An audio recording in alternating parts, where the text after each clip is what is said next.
It is our differences that attract us to each other. And then they drive us crazy. And a lot of the struggle that happens in relationships is fundamentally trying to get you to be like me. Why can't you be like me? Why can't you be more like me? Why can't you think and act and respond like me? Because he ain't you, that's why. All right? And we start really fighting fundamentally who they are. It is the craziest thing. There's something wrong with all of us. I don't know what it is. But we feel that difference. And we go, oh, there's something really special about that person. Yeah, you know what it is? They're the exact opposite of you. You finally found someone who's just the flip side of the coin and go, oh, yes, yes, yes. And there's that sense of completeness, because, together you guys make a good person. All right? But because we're all a little unbalanced. We need that person to balance us out. But then we get married and, oh, man, it just starts driving us crazy. Now, what I've discovered is most couples don't understand what those differences are. They know there's something there, but they don't really get it. And we start fighting against fundamentally what the other person loves the most about life. Because what they love the most about life is usually not what we love the most about life. And couples have a real hard time expressing these feelings and these emotions and finding a way of clarifying just exactly who they are on the inside. And we've developed a program that helps couples to do this. It's called The Flag Page. And it was written by a good friend of mine, Larry Bellata, a brilliant man who discovered the key to helping people succeed is showing them what's right about them, not what's wrong with them. So much of our efforts to help people starts with the premise, well, let's find out what's wrong with you. A lot of couples counseling is, let's focus on what's wrong with you. Now, I don't know how many of you are aware of this, and if you're a counselor or something here, and you have a different result, don't get mad at me or throw anything. But the truth of the matter is, most people are not aware of it, but most counseling fails miserably. By and large, they have an 80% plus failure rate. Can you imagine going to a doctor where 80% of the people came out dead? That's contemporary marriage counseling, marriage therapy. And I'll tell you what, churches, pastoral counseling, marriage counseling, isn't much better. Some of them is equally as bad. That's why a lot of pastors hate doing it. As soon as the church gets big enough, they hire somebody else to do it. Because it sucks the life out of them, and it's frustrating, and they're not succeeding. They want to give up on the deal. One of the reasons why they struggle and fail so much is because the premise is wrong. They start focusing on what's wrong with you. They bring in a couple and say, okay, well, what's wrong? Well, why is that wrong? Don't you think it's wrong to do what's wrong? It's like trying to lose weight by thinking about food all day long. They're focused. We have discovered if you get people to discover what's right about them, they come alive. It changes the dynamic. And while so many people have an 80% failure rate, using this approach, we have discovered an 88% success rate with couples. No one was more shocked than I, because I was like a lot of other ministers. Ministers, we do marriage counseling by default. They come to their minister, they want help, and okay, we get like one class on it kind of thing, and we typically just beat you over the head with the Bible, and hope you change. But I failed just like everybody else. And when we started using this approach, the turnaround in couples' lives, and I just went, wow, this is absolutely amazing. And we continue to fine-tune and develop this program, and we use it with couples all across America, all over the world actually, to help them discover what's right about them. We call the program The Flag Page. And this program is a very unique program. It's I don't know how many of you have ever taken a personality test or anything like that. They ask 250 questions and stuff, and I hate those things as much as you do. That's not what this is. This is not a personality test. We don't care about your personality. Twisted as though it may be, okay? This program focuses on one thing, and that is, what do you love about life? What is important to you? That's it. We try to measure passion, all right?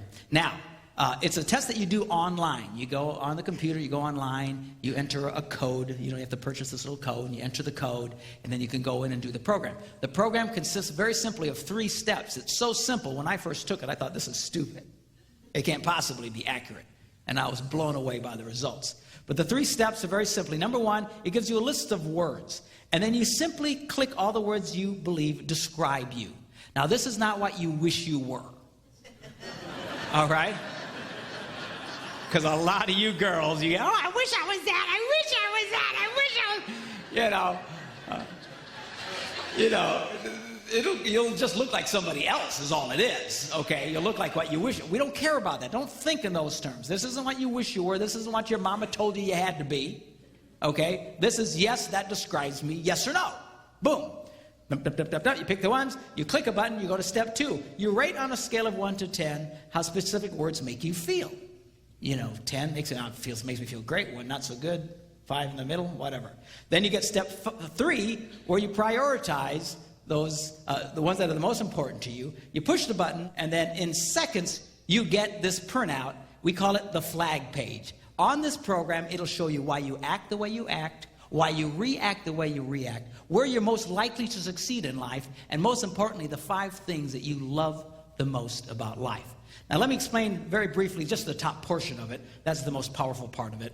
And we're going to start with this area in the corner here that shows these pictures. What we do, the first thing this thing does is breaks you into 4 temperament categories. Control, fun, perfect, peace. We call them countries. Fun country, control country, perfect country, peace country. Why? Because it's like coming from different countries.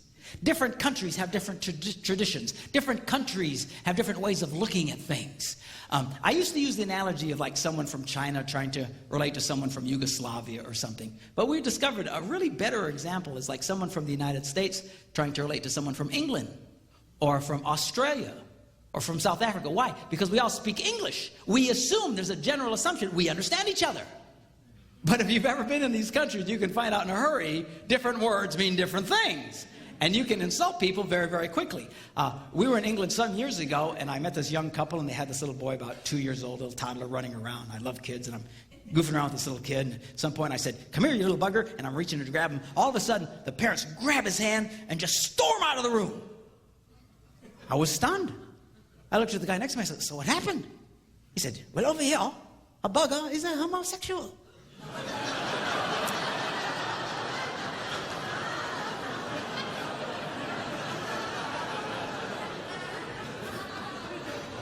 Well, that's not what I meant, okay? And when I told the couple, I apologize. I'm sorry, that's not what I meant. That's not what it means where I come from in Wisconsin, all right? But you know what? They didn't care. They didn't care. They stayed offended. They stayed upset because you don't do that in our country. I don't know how many of you follow little political things, but when the first President Bush went over to Australia, he was in a motorcade, and he was waving at the crowd, and he was using some hand gesture. I don't remember what it was. But over there, it's the equivalent of flipping everybody off. It's like going down the crowd, hey, how you doing? Good to see you, and all the people got upset and offended. And, of course, he had to apologize later because over there, that's what that means, but not where we come from. And it's like that from these emotional countries. We have our way of viewing things. We have words that mean certain things, and we're motivated by different things than people from other countries. And inevitably, people seem to marry people from completely opposite countries. Not always, but a lot of the times. It's very, very funny to watch. Now, let me give you a quick breakdown on these 4 countries. First of all, we have the square black and white country of control. These are the people who just want to get her done. Need to get her done. Just get her done. All right, their favorite vehicle is the bulldozer. They just hop on that bulldozer and plow everybody over to get something accomplished. And they just rah. They're focused on what they're doing, not who they're killing while they're doing it. Because their greatest desire in life is they want appreciation for what they do. They want appreciation for it. I want you to appreciate me. I told you last night how men like to be appreciated. Men like this really want to be appreciated. But there's women like this too. They want appreciation for what they do. Now, these people generally, depending on how passionate they are about it, they're so strong about it that the last thing in the world you want to do is appreciate them. Right? In fact, we'll say things like, dear God, don't appreciate him. Right? So we all, the rest of us from other countries, feel it's our God-given responsibility to deny them what they want the most. And then we wonder why people get upset. We wonder why they feel depressed. We wonder why people struggle in life. Why? Because what they desire the most is being forbidden to them by everybody closest to them in their lives. You're not helping your spouse by denying what they want. It'll seem odd to you because you don't want it. I mean, to all of us, that's weird. And in every country, they each have something that to the rest of us seems weird. But to them, it's breath and life to them. These people want to be appreciated. They like words like grasp, control, get her done, appreciate, accomplish, achieve. That's the world that they come from. All right? Then the next one is we have the star-shaped country of fun. Guess where I come from? All right? Now, these are the people, they just want to have fun. We love it. And our favorite vehicle is the jet plane. High speed, no limits. Of course, we're famous for smashing into walls and not seeing where we're going. And, of course, we think it's hilarious. Then we just get up and take off again. And it's not so funny to your spouse, who's tired of seeing you smash into walls all the time, right? But we don't care. Our greatest desire is, look at me, look at me, look at me, look at me, look at me. We love to be noticed. Fun people love to be noticed. Their favorite environment is being noticed in a crowd of people. Just, look at me, look at me, look at me, look at me. That's fun people. That's why they'll share horribly embarrassing situations that you would never share. It's true. Why can they do that? Because we just look at me. We don't care. Look at me, look at me. Look at me, look at me. I was in Ohio, and I got on one of these shuttle buses, from the airport to the rental car thing, and this lady hops on the bus, and she's just loud. Fun people are loud, loud, loud, loud. Why? Look at me, look at me, look at me. And she's just talking. The lady's hilarious. She's got us all laughing on the bus. I knew right away what country she came from, She was she'd just come back from Rhode Island, which is about the size of a postage stamp, and describing how it took her 9 hours to get from the airport to her hotel. Now, it only takes 20 seconds to drive across Rhode Island, but it took them 9 hours. And she's describing how they kept going in circles and stuff like that, and she thought it was hilarious. It's an embarrassing thing. And then she says, and then we finally got to the hotel, and it was this hotel, and it was so neat because when we looked outside, it had the biggest, fullest moon we ever saw. It was so beautiful. And she's describing it in detail, and she's kind of pulling us all in. And she says, the most amazing thing about it is it never moved all night. It stayed in that same spot. And I'm thinking, really? And she says, the next morning we got up, we saw it was a big lamp right outside our window. Oh, my God. Oh, I felt so stupid. It was...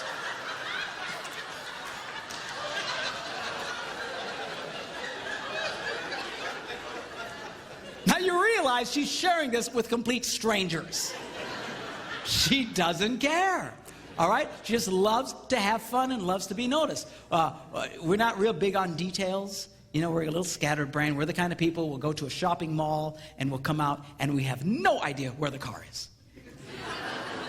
And we think it's hilarious. I couldn't find a car for an hour.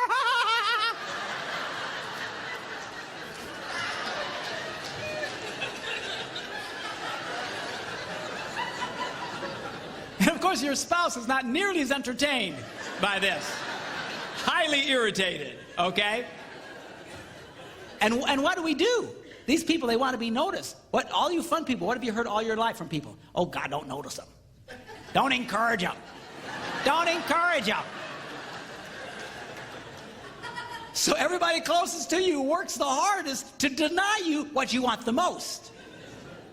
And if they succeed, you will be depressed. you will be frustrated. You will not be happy if they win. There's this constant war between the countries here.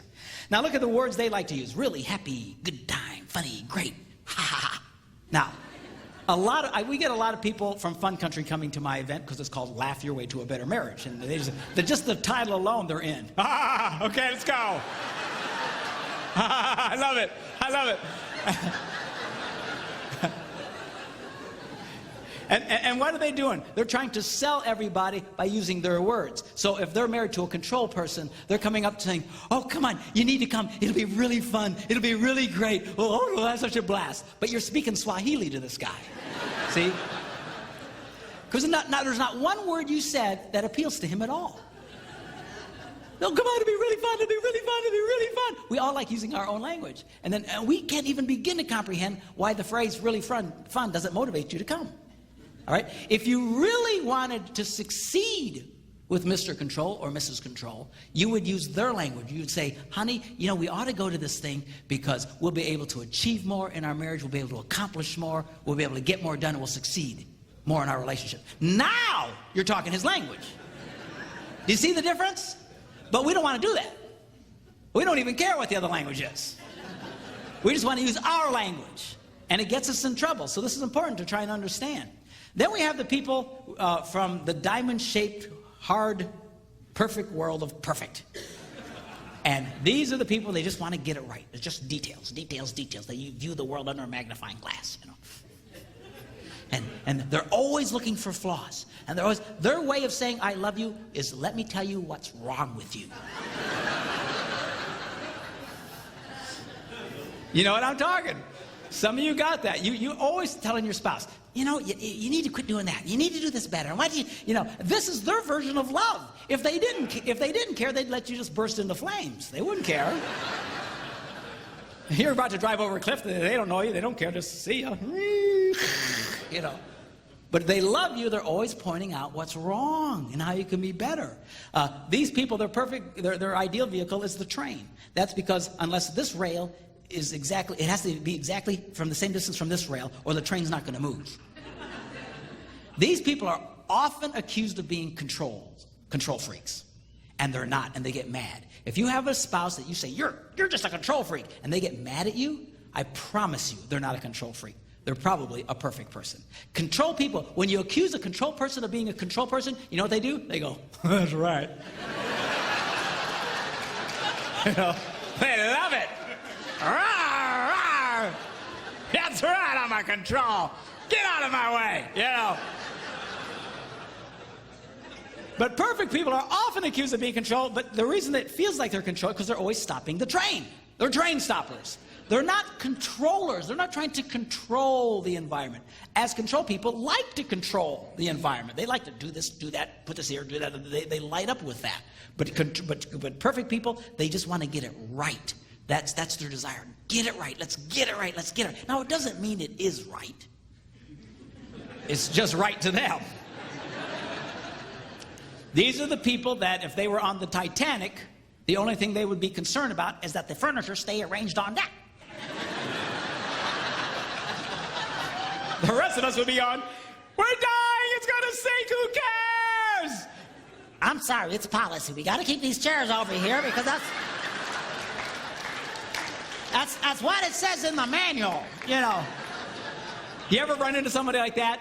That it seems like for the lack of every bit of common sense in the world, they cannot see it because it's in the manual. That's the way. These are perfect people. They make some of the greatest workers in the world because they'll follow the manual to death. Now these are by nature the most creative people in the world.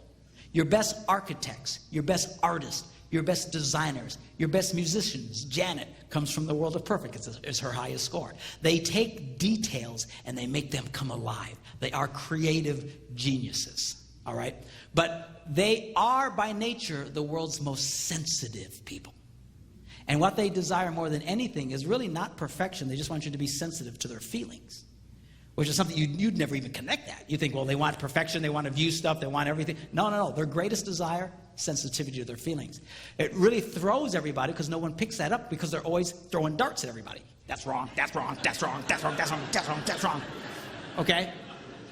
And then we try and throw the darts back at them. Okay, but they don't handle it very well. They don't like it. They get their feelings hurt all the time. Perfect people always walk around. They're always hurting all the time. People are always offending them. And they feel things very, very deeply. And a lot of them carry a lot of hurt and pains from even years ago. It's a real struggle for them. Again, they're creative, brilliant geniuses. God loves them, and God made you the way you are. But they have a real hard time letting go of stuff. See, control people, if you offend a controlled child, he'll push past it. You offend a fun child, he'll laugh it off. You offend a peace child, he'll make peace with it. You offend a perfect child, and they can carry the pain of that well into adulthood, some of them for the rest of their lives. If you have perfect children, you need to be very careful with them. They're very, very sensitive people. Again, they're brilliant. They're wonderful people, the most misunderstood people. When I'm flying home at 35,000 feet, I'm really hoping the guy who designed that came from perfect country. And not from fun country. You know? Bad.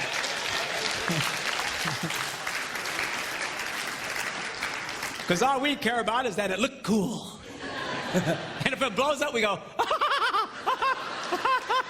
oh man, did you see that? Oh, let's make another one, you know. So we just...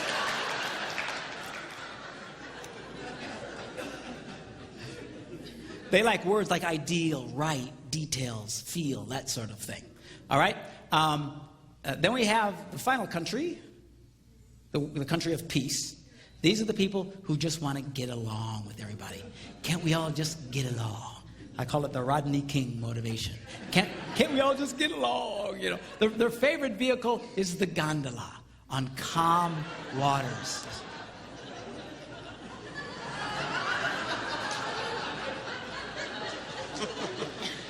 They hate emotional waves. They just hate it. Inevitably, these people marry people who do belly flops in the pool. Stop it! You know, they just hate it. It drives them crazy. This picture of a person in a hammock while mowing the lawn, that's not laziness to these people. That's efficiency.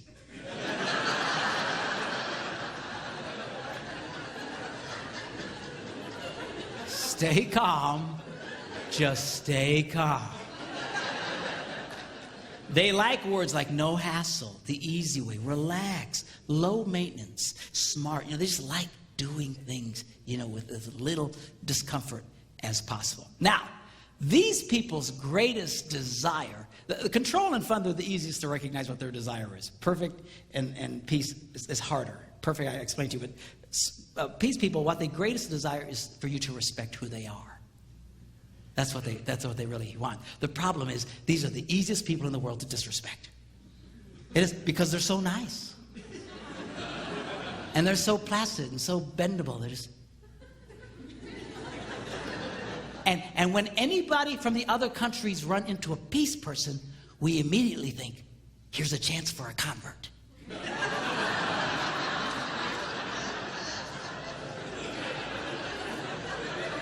That's what we do.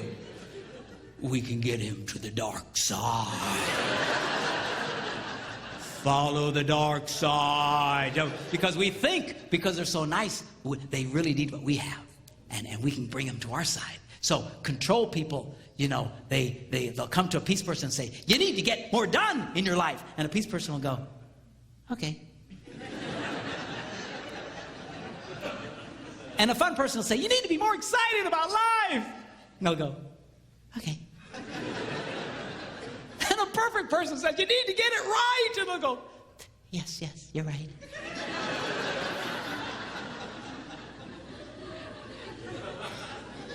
And you can push them along just so far. These people will all of a sudden shut down on you in a heartbeat. And the reason, and it'll shock you to say, what happened? It's because at some point you start disrespecting them and you start insulting them. They'll put up with a lot because they're peace people. By nature, they'll suffer the slings and arrows of many outrageous fortunes, okay? But you start insulting who they are, they'll shut down on you, they'll go cold, they'll get really upset. A control person pushes too hard, it makes a peace person feel stupid. You make a peace person starting to feel stupid, they'll really get upset with you. A fun person can make them feel like a dud. You make them feel like a dud, they'll shut down. a perfect person making them like a failure. You start making them feel that way, you're insulting them, they will shut down on you. If war breaks out between the other 3 countries, these people all hide.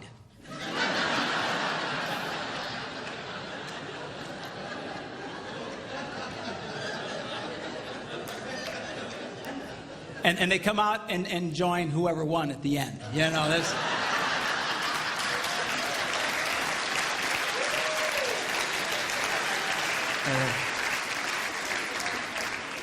which makes the other 2 want to kill him. Okay?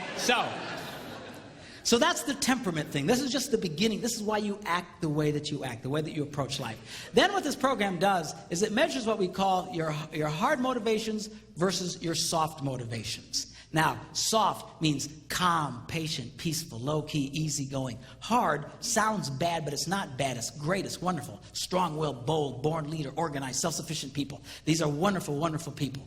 And sadly, in the world that I come from, in churches, we tend to really favor soft people, and we kind of dislike hard people. But it's very, very unfair because they're both wonderful. God has both in him. Thou shalt not is pretty hard, right? When Jesus was whipping people and throwing them out of church, that's a little on the hard side. All right, but then he also was compassionate and forgave people even their most outrageous offenses. And that was his soft side. So, while God is perfect, we have varying degrees of all this. And this program actually measures this in you. And it's very, very interesting. And then we'll start with this part of it. But this is what we call the flag, hence the name flag page. And this shows you your top 5 motivations, the 5 things you love the most about life. And we do them in order of importance to you. And this is really significant because oftentimes couples not only fail to appreciate what the other person loves, but they criticize it in them.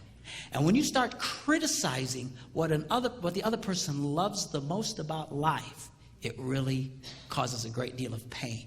And you start tearing at their heart. We have a phrase that says, don't step on my flag, And the problem is, we all appreciate the things that we love the most. When we see your spouse's flag, you don't get nearly as excited about it. You get thrilled by your own, but you look at theirs and go, oh, that's too bad.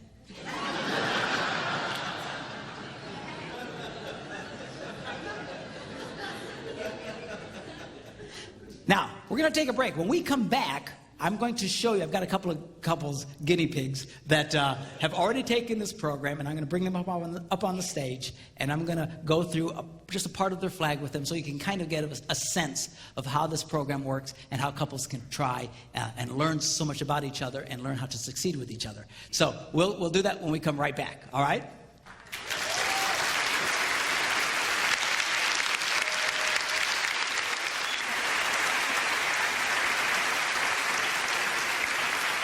Okay, we have with us now Keith and Dana Stasser. Is that? Stacer. Okay. And we're going to look at the Stacers. They're my next guinea pigs here. Okay, so we look at Keith. His is a fun guy. He likes being up here. Look at me. Okay. Look at this. 188. This boy's on drugs, man. I'm telling you. Just loves fun. Just great sense of humor. Life of the party. Never a dull moment. Can you tell? Can you tell? Can you tell? 188. Okay. 78, perfect. Fun, perfect people. We call these people the world's greatest entertainers or the most creative people. They have fun, but they get it right. And they get it right and they have fun. Then he has a P score of only 63, a control score of only 27. He barely has a pulse.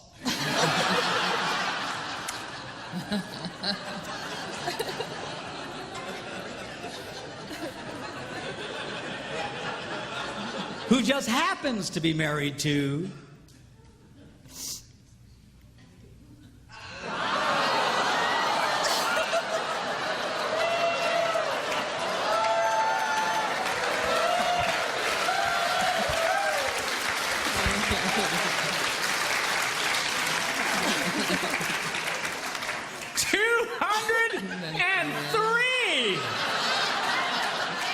That's like off the charts. You know how rare that is to see someone with 200? 200, get her done. His girl's so Mr. 23 Control is married to Mrs. 203 Control. What a shock! I can't believe it, you know. Oh, I'm gonna cry. Now, her next highest one is peace. So she's what we call a control peace woman, peace control woman. We call these people the world's greatest managers. Why? They get stuff done, but they get along with people. They get along with people, but they get stuff done. And that's her world. That's the world that she moves in. Okay? Now, whoops, wrong button. Keith, we measure here is hard and soft. Look at the difference here. 89. He's very high on the soft side, very low on the hard side. Here's a guy who's very much a soft-hearted guy. Desires to be very relational. That's a huge jump, 89. Usually, and I don't know Keith, but usually guys like this, if you force them to go into the hard side, you don't like the result. These are the guys, they get upset, they go psycho on you.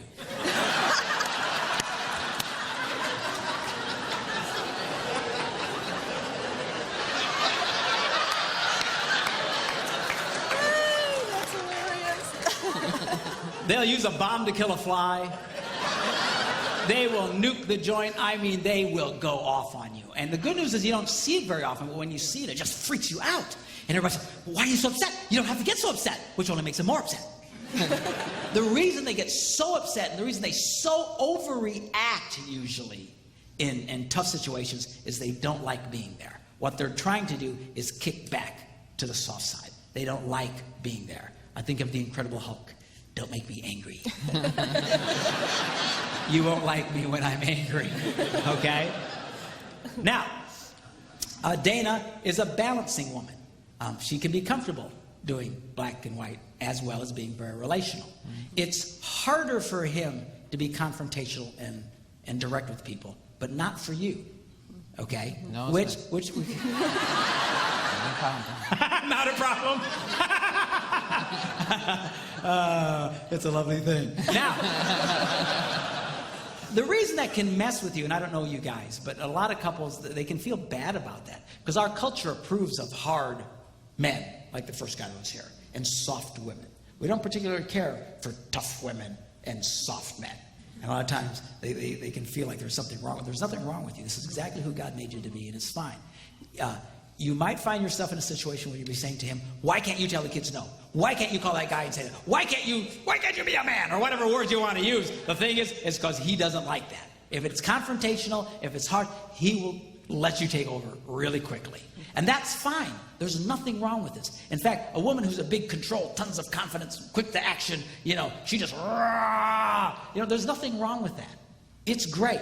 And a lot of times in churches, we criticize strong women, particularly women who by nature are quick to make decisions, quick, and to lead, and especially in tough situations. And we think, you're usurping authority. Baloney.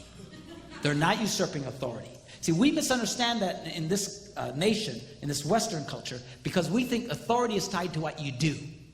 Whoever does the most has the authority. Wrong.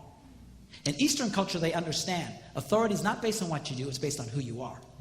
See, they have kings and that sort of thing. We fought wars to get rid of kings, but they have kings and stuff. And whether a king is a great king or a bum is irrelevant. He's still the king. They understand that.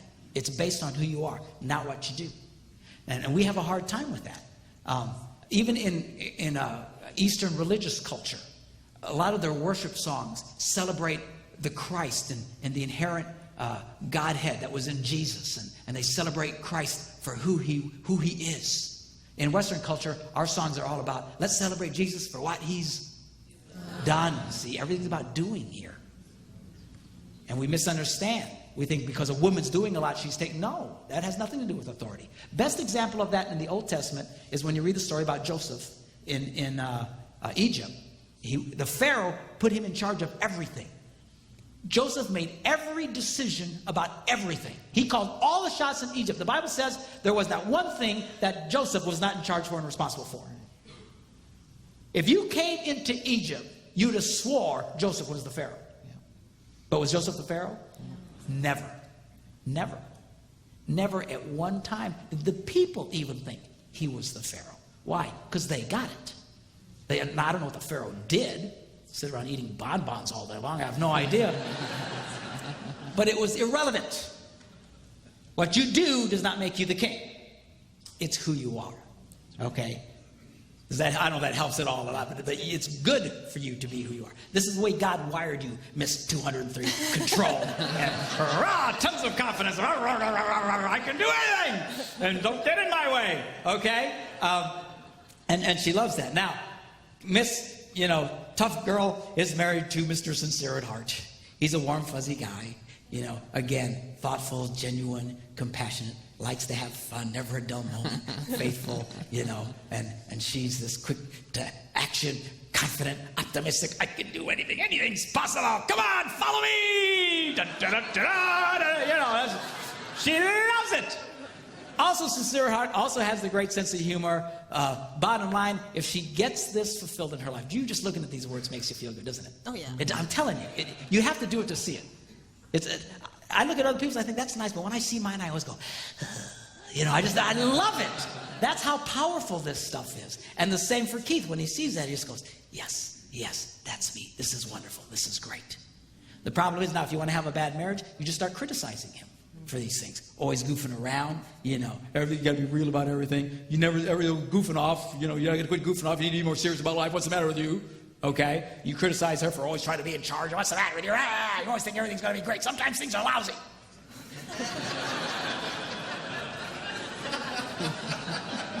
You need to be more real. What's the matter with you? And when you do that now, see, you could say that to me, it wouldn't hurt me.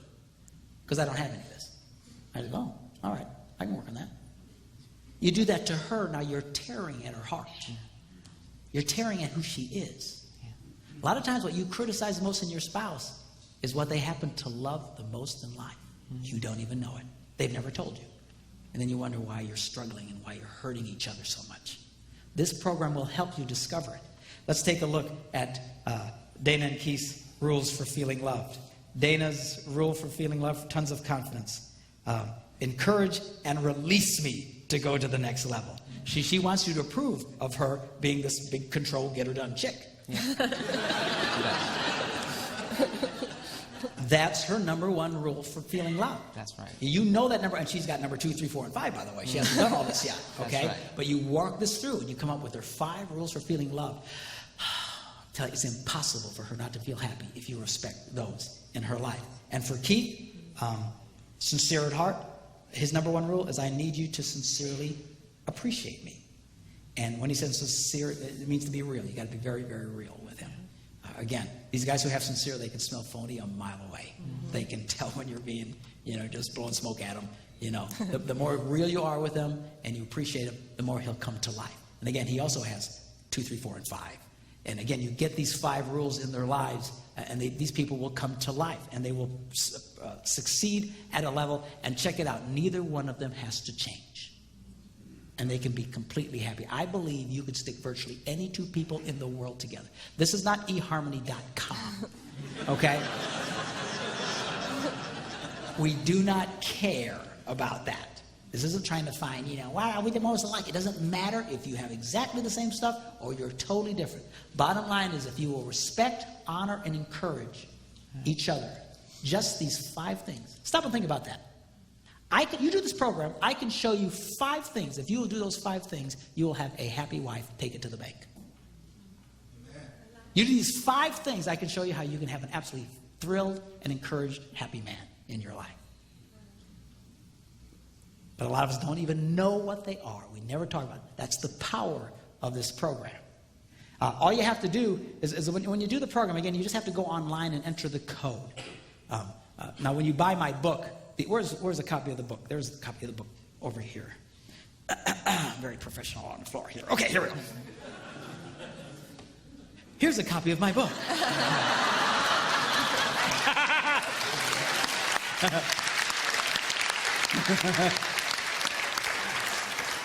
Very professional, yes. Anyway, It's blue, see? And it's called Discovering Your Heart with the Flag page. And when you get the book, it comes with a code in the back. And you take the code and you go online and you enter this in. Now, you need one code for each person.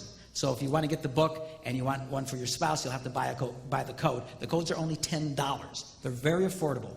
And it's certain for $10, man, to find out what you can find in this thing is absolutely life-changing. And I'll tell you who this is really great for. Teenagers. Yeah. Nobody's more confused about who they are in life than a teenager. And unlike an adult who wants you to understand them, teenagers don't want you to understand them. It's true. They're blowing smoke all the time trying to confuse you. You get this program and you'll find out. And this can be life-changing. I had a man who came up to me about a year and a half ago, and he looked at me and says, I want you to know something. You saved our family. Wow. I said, what do you mean? He said, we had a daughter who was so different from us. We never understood her. And we were always at war with her. And she was always in trouble. And she was always depressed. And she tried to commit suicide. Raised in the church all her life. Tried to take her life. We were so heartbroken. He said, we heard about this program and your book. And he says, we did this with her. And we came up with her 5 rules to feel loved. And when I saw her 5 rules to feel loved, he says, I wept. Because I realized I had been breaking all 5 of those all the time. And he says, and sincerely, Pastor, he says, I never knew it. I never knew. But when I saw that, I determined I'm going to start respecting what this young girl needs. He said the change in her was dramatic. And it is. When you start giving people what they truly need in life, the change is powerful and dramatic. He says the turnaround in her attitude changed. She was up and positive. She's in school today. She's even thinking about going into the ministry. That was the power of understanding her heart and recognizing who she is. There's lots of reasons why we struggle with this today. Lots of psychological and sociological reasons that I talk a little bit about in the book, but it doesn't matter. Who cares why we're where we're at? You and I don't have the power to change our culture. Just so that you know, our culture, the way it is today, has given people, we've given birth to entire generations now who are completely clueless about who they are. It wasn't like that for a very, very long time throughout history, but it is that way now. This program will help you to center on the inside, understand who you are, who God made you to be. And I'll tell you who really was impacted by this program and fell in love with it big time was me. Because all my life I had been criticized for doing and being who I was. Are you kidding? A pastor? You know what's on my A box? Good on stage. Fun. Loves people. Inspiration. You know, I love to make people laugh. And the static I got all my life, you can't do that. You can't get up in the pulpit and start goofing around like that. What's the matter with you? You don't always got to be in front of people. You need to be more humble.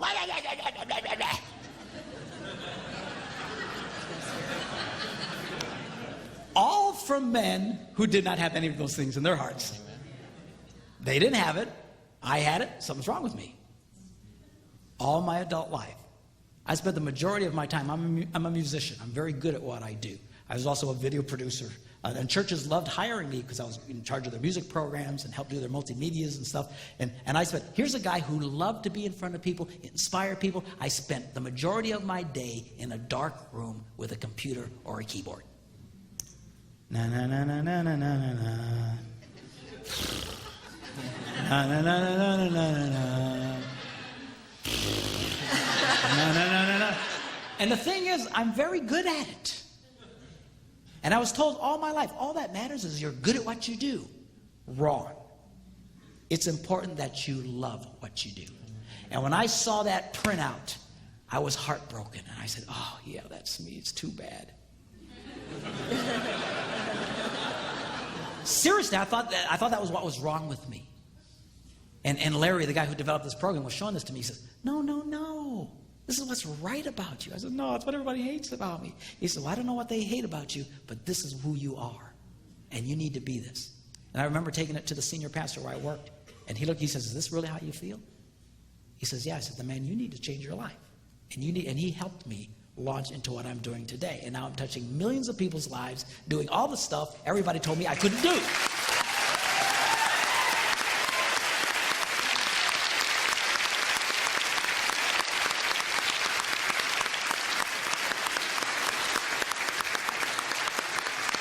So to all those people who said I couldn't do it. All right, that's what I got to say. All right, thanks, you guys. God bless you. When we come back, we're going to do the Yo Mama session, the #1 key to incredible sex. See you in a few minutes, all right?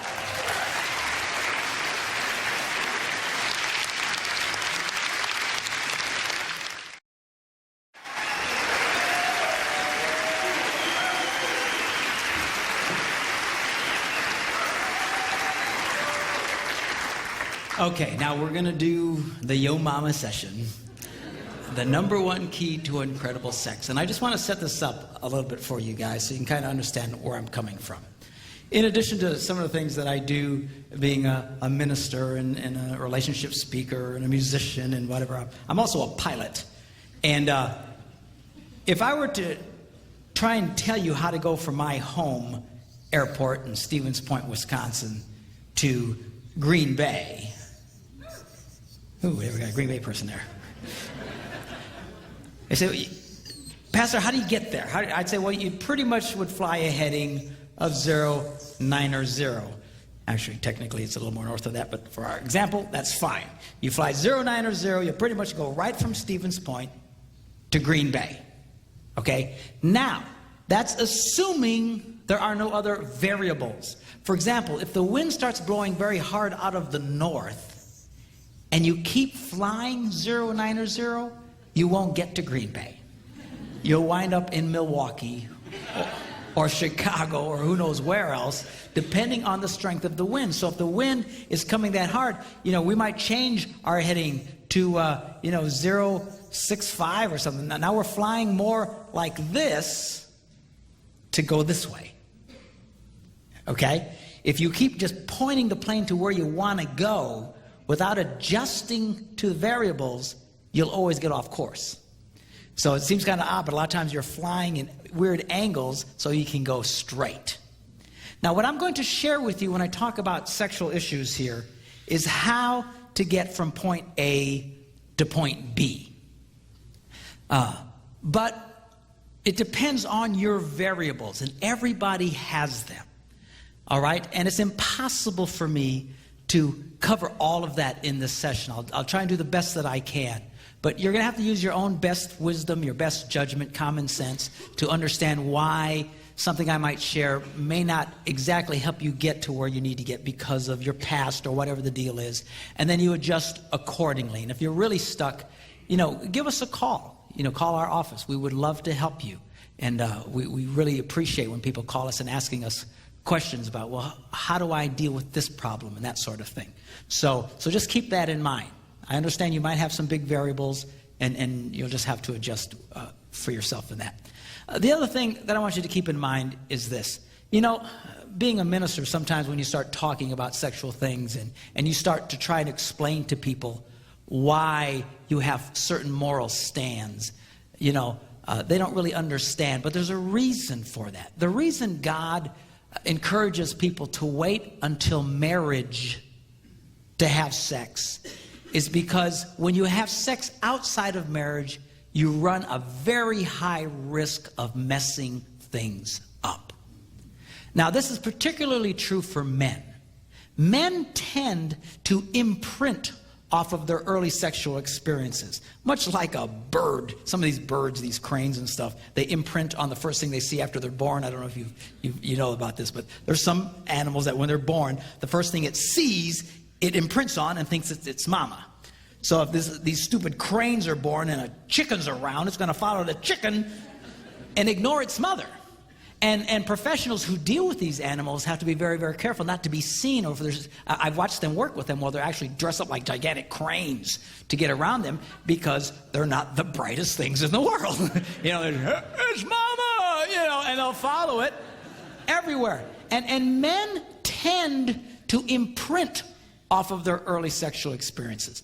If a man's early sexual experiences are in the context of lust, which is what they are outside of marriage. It's not really about love. It's about lust. It's about heat. It's about the backseat of a car. It's about someone they don't really know. They tend to imprint on that. They tend to imprint on the sex and not the girl. Are you following me? It's like when they have this, these early orgasmic experiences, it's like their psyche goes, whoa, what was that? And it starts taking pictures. This is because they want to remember. And they imprint off of this. And that's why a lot of guys, they get stuck here. That's why a lot of men are constantly, even in their marriages, are trying to recreate a lust environment, trying to get fulfilled sexually as a married man, trying to force their wives to do things that a lot of them are very uncomfortable in doing. Why are they doing that? Because they're trying to recreate this thing. They're trying to recreate this thing. See, if a man's early sexual experience is in the context of marriage, where he falls in love with this girl and all these people gather together and they all approve of it and they have this wedding and they're in a church and their God approves of it and all their friends and family approve of it and they have the biggest celebration of their life, and then on their wedding night and on their honeymoon he starts having these first experiences. Now he's imprinting on the girl and he connects to the girl at a very deep level. That's why people who wait until they're married to have sex have a fraction of the divorce rate of the rest of the world. Because he's imprinting on her as opposed to just sex. I met a man not too long ago who told me after a session, he says, I got a problem. I said, what is it? He says, I'm just not interested in sex. Which to a Puerto Rican is very odd. And it's like speaking Swahili, man. I don't know what he's talking about. and I said, well, what do you mean? He says, I don't know. I'm just not interested in her. And then she's really upset with me. And I said, well, are you never interested in sex? He says, well, if we go out and have a nice dinner and go to a hotel or something, then I can get into it. And I said, let me ask you a question. Were you a virgin when you got married? He goes, no. And I says, were you pretty sexually active? His eyes kind of lit up. Well, yeah. And I said, why don't you tell me about it? What would be a typical experience? Oh, I'd find these women and pick them up in bars and take them out for dinner and go to some hotel. I said, do you see what you've done? You're so imprinted off of that you constantly try to go back there. You try to go back there. In fact, psychologists today, our whole sex culture that you get from experts is all lust-based because they assume virtually everybody's already done this. So they try and encourage people to keep recreating and keep fantasizing and keep imagining and all this other kind of stuff. And it can be very, very destructive. And men can have a really hard time really truly connecting with their wives. Can you get past that? Yes, you can. And I'm going to show you how. But you just got to understand it's going to be different for you than for everybody else. Same was true with women. They also imprint, but they imprint in a different way. It's not so much on the sex as so much what happens after the sex. And when women have sex outside of marriage, nothing happens after sex. There's no connection. There's no follow-up. They imprint on that sex equals nothing. Sex means nothing. That's why so many married women have such negative attitudes about sex. What I was talking about last night, how this is such a key thing, they don't even comprehend it because they have learned falsely that sex means nothing. If a woman waits until her wedding night and sees how that is how she connects with this guy, she understands this means everything. This is a key. This is a very fundamental thing. Particularly, you feel very bad for women who've been sexually molested because not only does it mean anything, their whole experience was forced on them. And that so has such an impact. Those early experiences are so important. It's not like God is embarrassed about sex. God is not a prude. He's seen you naked. He can handle it. It would really freak me out, but he can handle it. Some people say, yeah, you shouldn't have sex before marriage. Yeah, it's just puritanical nonsense. No. This stuff has a huge impact on people that a lot of you will struggle with this for the rest of your life. I'm going to show you how to help you with the struggle, which is not what you want to hear. You want to hear how you just fix it and it'll all go away. It won't probably just all go away. You will struggle with this for the rest of your life. All the more reason you need to tell your children what I'm about to tell you. So they do this right. It's a matter of like metabolism. You know how some people, they can eat anything they want and they never gain weight? We all hate those people. They never have to think about it. It's natural to them. They can eat anything and they stay slim all the time. Then there's the rest of us. We so much as look at food, we gain 5 pounds. What is the difference? We can still be at a healthy weight, but it's a lot harder for us. It's a lot more work for us, a lot more energy for us to get into a healthy place. What I'm talking to you about has to do with sexual metabolism. If you do this right in the beginning, those people have an automatic, natural, healthy metabolism. And they carry it with them throughout their whole lives. That's why these people usually stay married forever. These guys who get married at, 18 years old, like Debbie and I did, and die at 103, with just what, they have this healthy sexual metabolism because they didn't get all messed up. And everybody else struggles. That's not to say you cannot have a good sex life. You can. You can have a wonderful sex life. It's just for a lot of you, it's going to be more deliberate, and you're going to have to work at it a little bit harder than others. Are you following what I'm saying? I'm not trying to discourage you, but I'm not going to whitewash this to you. That's why you want to encourage your kids, wait. For the love of God, wait. And particularly for women. Not only psychologically, they have now determined through research that women physically do not respond the same after they've had multiple sexual partners. Women typically, when they have sex, they release a chemical called oxytocin into their bloodstream. It gives them this buzz and it helps them to connect emotionally. It's the same chemical that's released in a woman when she breastfeeds a little baby. And it helps her to connect. They call it the bonding chemical. They have measured that women who have multiple sexual partners, they start releasing less and less oxytocin. Just a physical thing. I mean, this is really dramatic for women. Physically, they can't even get the same buzz. It's not worth it. You can make it work. You can have a healthy sex life. I'm going to show you how to do it. But all the more reason you want to encourage your kids, wait. Do this right. Don't tell them sex is wrong. Sex is wrong. Man, I told my kids sex rocks. Man, sign me up, Jack. I like this. All right? But do it the right way. If you don't do it the right way, they can struggle. Some of you are struggling now. Some of you will struggle for the rest of your lives. You can get it right. Just your metabolism is going to be different. It'll take more energy, and that's okay. Are you hearing me? Don't get discouraged. You can still do it. It'll just be different than if you would have waited. I wish to God we'd all waited. I know we didn't. And it depends on the amount of damage. I mean, just because you had 1 or 2, it doesn't like you're seriously damaged. But some people who've really been into this stuff before they got married, you struggle. And I know you really struggle with this stuff. And hopefully what I share with you in this session will really help you. Okay, y'all okay? You ready?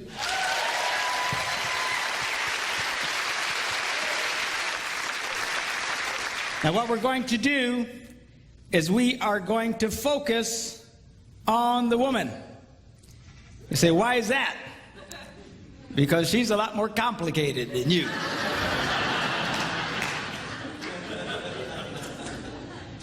Thank you, dear. So we're going to focus on what it takes for a woman to experience great sex. You see, all a man needs for great sex is for you to show up.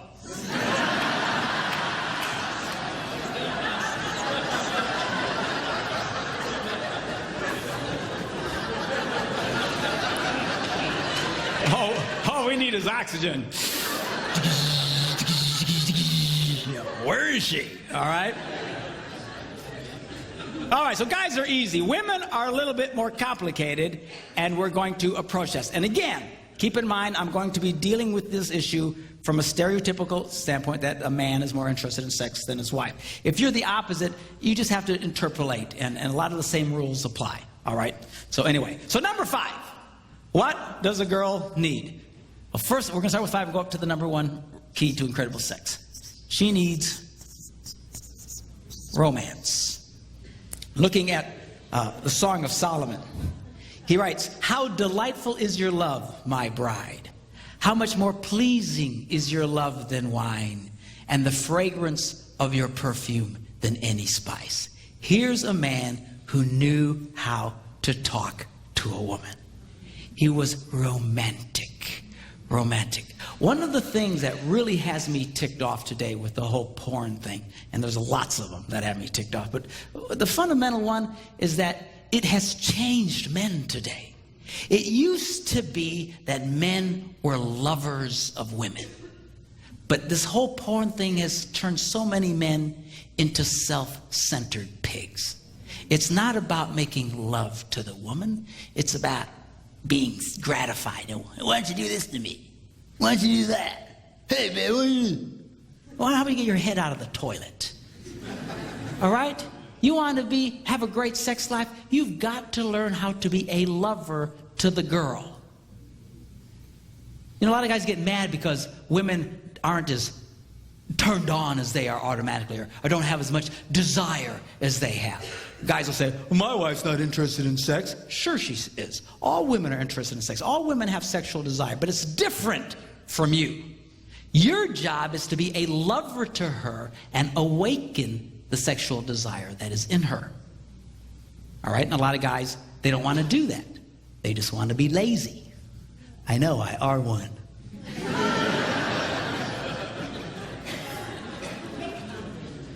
The guy should focus on the girl.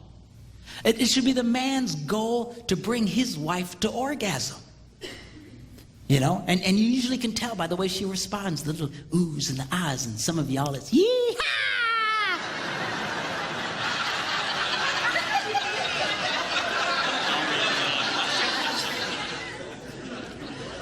Of course, a lot of women say, well, I'm so embarrassed. I couldn't do that. You know, and I say, girls, if your husband has to constantly ask you if you've been to the promised land, you ain't communicating. So, well, I don't know what to do. You know, come up with a signal. You know, whisper bingo in his ear.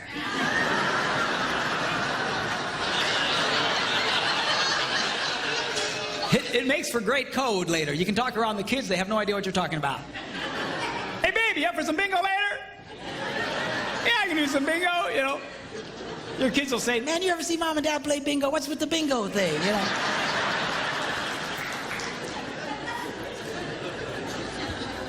Of course, if you're a Catholic, I'm really freaking you out because y'all play bingo every Thursday night at your church. But that's a different bingo, all right? Lovers of women, you should be focusing on the girl. You need to romance the girl, and romancing the girl isn't in the middle of the night going, hey, you awake?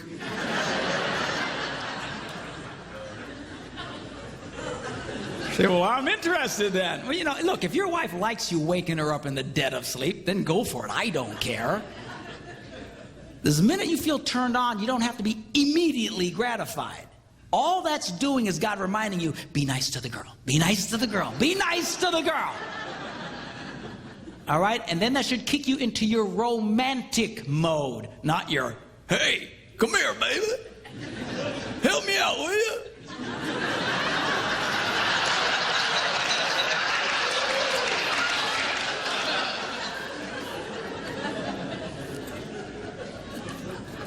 It is your job to be a lover to the girl. And I'll tell you what, this whole desire thing really has a lot of couples stressed out. Because we've always heard, you know, all of our lives and all the books and all the sex education, this is how it works. You know, desire leads to arousal, which leads to sex. Right? We've all heard that. Great. Only one problem with that. It's not true for millions of people, particularly women. There's some guys, this works for them too, and they really struggle because they, you know, I'm a man, I should be this way, but a lot of people, they're not. A lot of women exhibit little to no desire at all. And then they feel badly about themselves because they think, well, I should.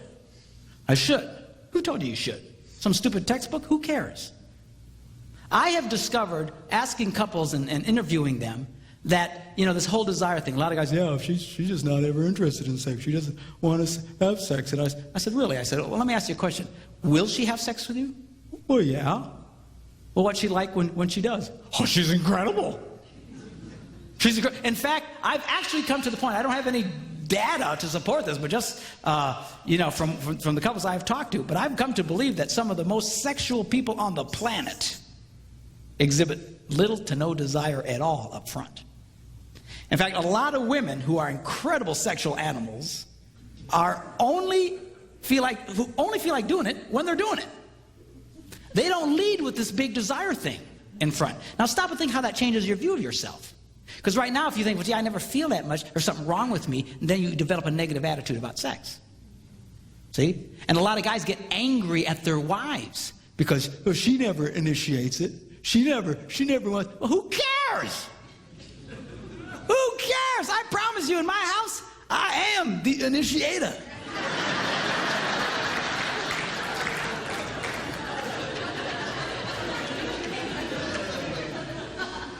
I am the initiator.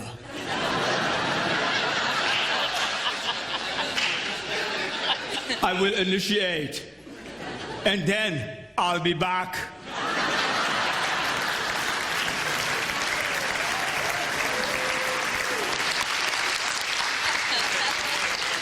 Who cares? Who cares? This has really got a lot of people messed up. I'm telling you, a lot of women, it's just not there until you start waking it in her. Okay? So you've got to learn to be a lover to the girl. Learn how to awaken the desire that is in her. Which leads me to the next point, which she needs foreplay. Now you're preaching, brother.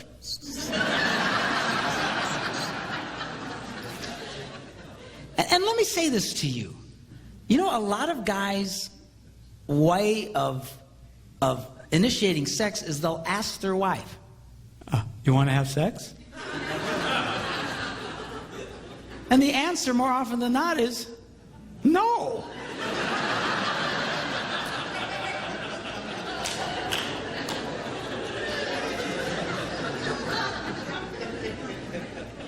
Why would you ask a question that's most likely to be responded with a no?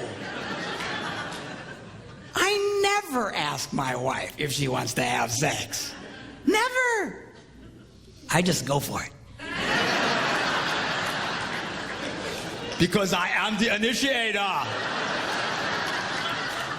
You may not feel like it now, but you will when I'm finished.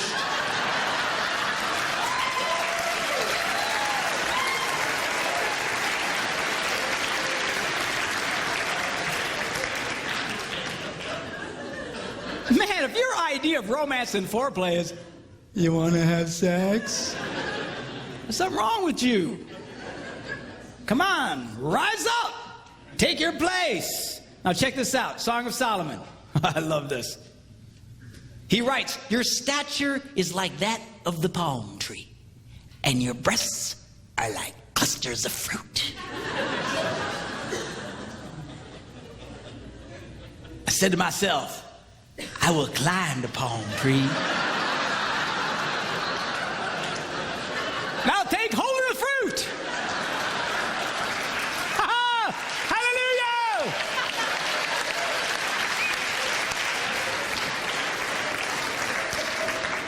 Now the problem here is most guys don't want to take the time to climb the palm tree.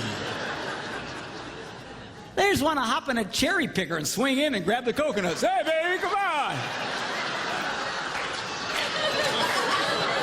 You want to have sex? You awake? Come on. Stop that. You've got to learn how to climb the palm tree. You've got to learn how to touch the girl. How to romance the girl. And you need to be romantic. You got to mix it up. Don't be so puking predictable. A lot of you guys, the minute you touch her, she knows what's coming. Why does she act like that? Because you're so obvious. You're so predictable. Women are not interested in a formula. Men are by nature formulaic. You do this, you do that, you get that. You do this, you do that, you get that. All right? And she's not, you do that every time with her. She just, get away from me. You need to mix it up. Gotta learn how to climb the palm tree. You really want great foreplay? Turn it into a 24-hour deal. I call it slow roasting your woman.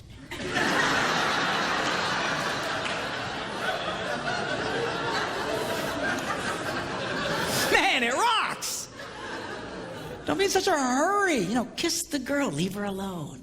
Flirt with the girl, leave her alone. Touch the girl, leave her alone. Keep her guessing. What's going on? What is this? You know. My wife will come out of the shower and say, hey, baby, just lay down. I'll give her a back rub and she'll fall asleep. And I'll cover her up and I'll just crawl into bed next to her, turn off the light and go to sleep. So I couldn't do that, Pastor. I'd go blind.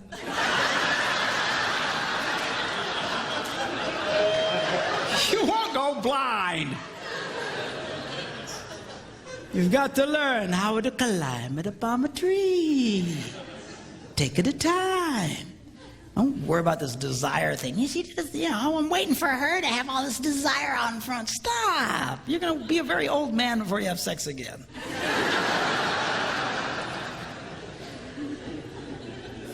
All right? Number 3. She needs time. Check this out. He says, how beautiful you are, my darling. Your eyes behind your veil are doves. Your hair is like a flock of goats.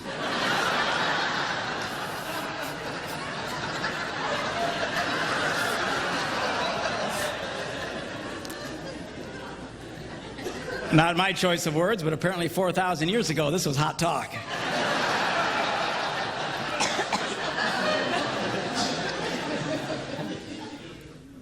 Your lips are like a scarlet ribbon. Your mouth is lovely. Your neck is like the Tower of David. Your 2 breasts are like two fawns, like twin fawns of a gazelle that browse among the lilies.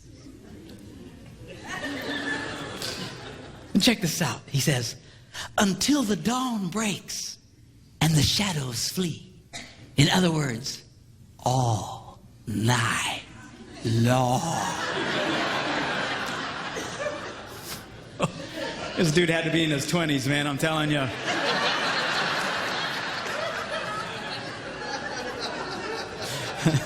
Those Puerto Ricans way past all night long, I gotta tell you right now. But all night long. What's he gonna do all night long? He says, I will go to the mountain of myrrh and to the hill of incense. Where exactly is that, Pastor? Let me explain it to you. If you look in the back of your Bible where they have all those nice maps of the Holy Land and stuff, you can look as hard as you want. You won't find Myrrh Mountain anywhere. So, well, where is it? And I'll think it through. Talks about her hair, and her eyes, and her nose, and her lips, and her neck, and her breasts. Ends up at Myrrh Mountain. Where do you think it is?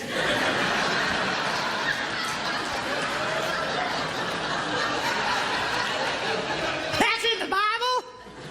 Yes, it is. And the wild thing is he's there all night long. Which brings me to a very delicate subject. And for the love of God, don't raise your hands or point out anyone.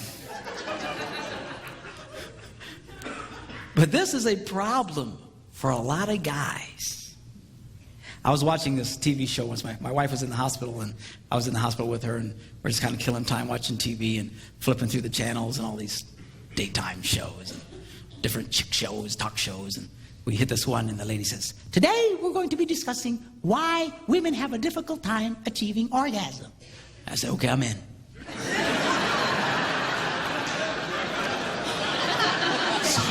So I said, let's watch this one. I like this one.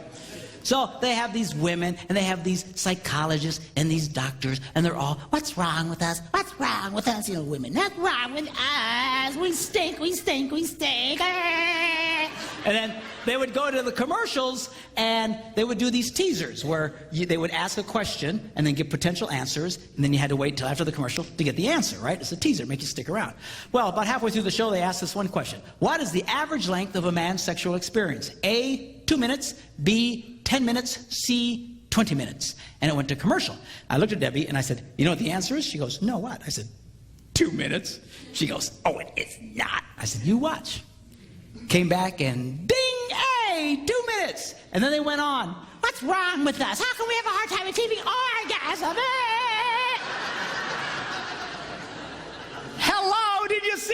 screen. Now do the math. If a woman needs anywhere from 7 to 14 minutes, and a boy's done in 2 minutes, you got yourself a math problem.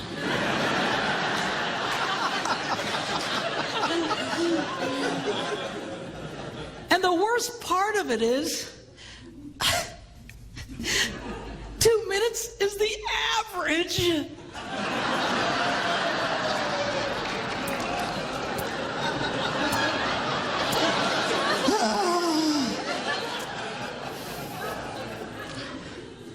Now, guys, you can do better than the 2-minute drill. There's all kinds of things you can do. There's all kinds of books. There's all kinds of helps. There's exercises you can do. And I don't like exercising, but this stuff I can do. You know, that way you can get past this 2-minute drill problem. Now, ladies, you have to understand the number one element to enable a man to beat the 2-minute drill is regular, consistent sex. Yeah, that's what I'm talking about.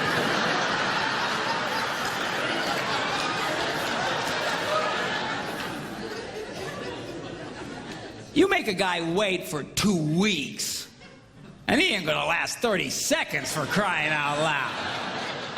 All right, you need to help this boy become a lover to you. You gotta help him get his stamina up, all right? But you gotta be focused on the girl. Now, if all you are is focused on yourself, a lot of guys, that's 2 minutes is more than enough time. It's all about them. Oh, get my release, okay, thanks. And then they wonder why she doesn't want to have sex later. Well, it's a drag for her.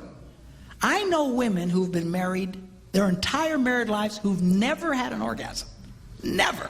But who'd been married before and knew what an orgasm was. They knew what I was talking about. Come into my office and I don't know. I said, well, let me ask you a question. Does he ever ring your bell? No. So have you ever had your bell rung? Yeah. So she knew what I was talking about. Been married before.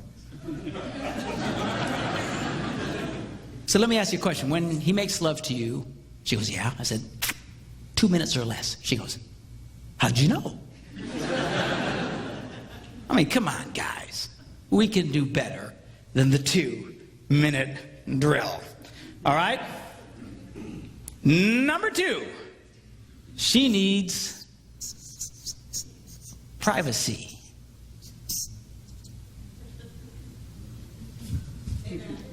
Amen. He writes, let us go early to the vineyards, secret place, private place, to see if the vines have budded.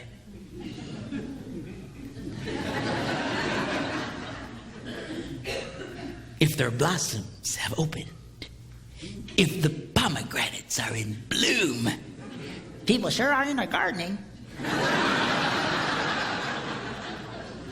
And there he says, I will give you my love. It's going to be very difficult for a woman to feel very sexual or turned on if she doesn't feel that her lovemaking to you is safe and private. All right? Which means chances are, if you have dinner guests waiting in the next room, she won't be very interested. To a lot of guys, we'd have no problem with that.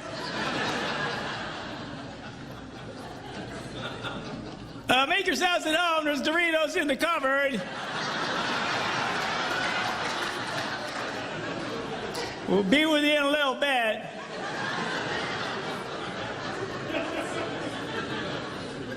About 2 minutes, I'd say.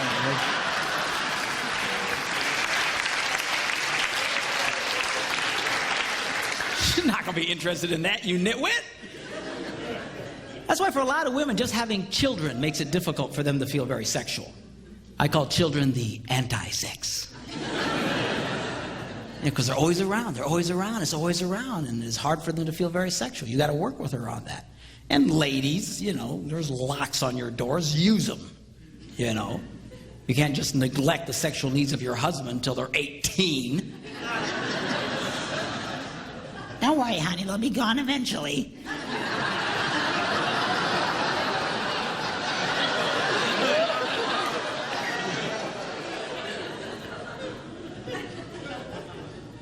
Everything changes with children. You know, you're not the same anymore. Women, guys have to understand that physically they're different, emotionally they're different, everything's changed. Those beautiful, seductive breasts are suddenly transformed from erogenous zones into public utilities.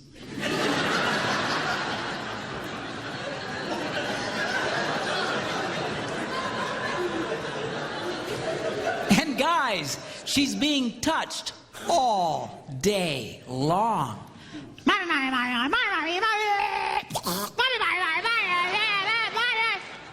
And then you come home.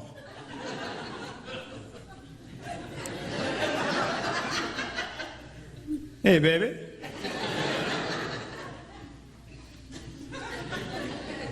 Touch me and die.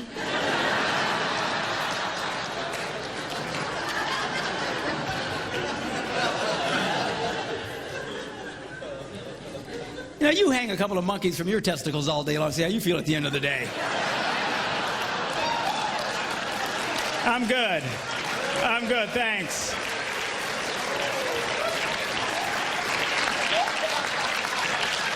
I'm okay, thank you. Thanks for asking. I'm good. I'm good.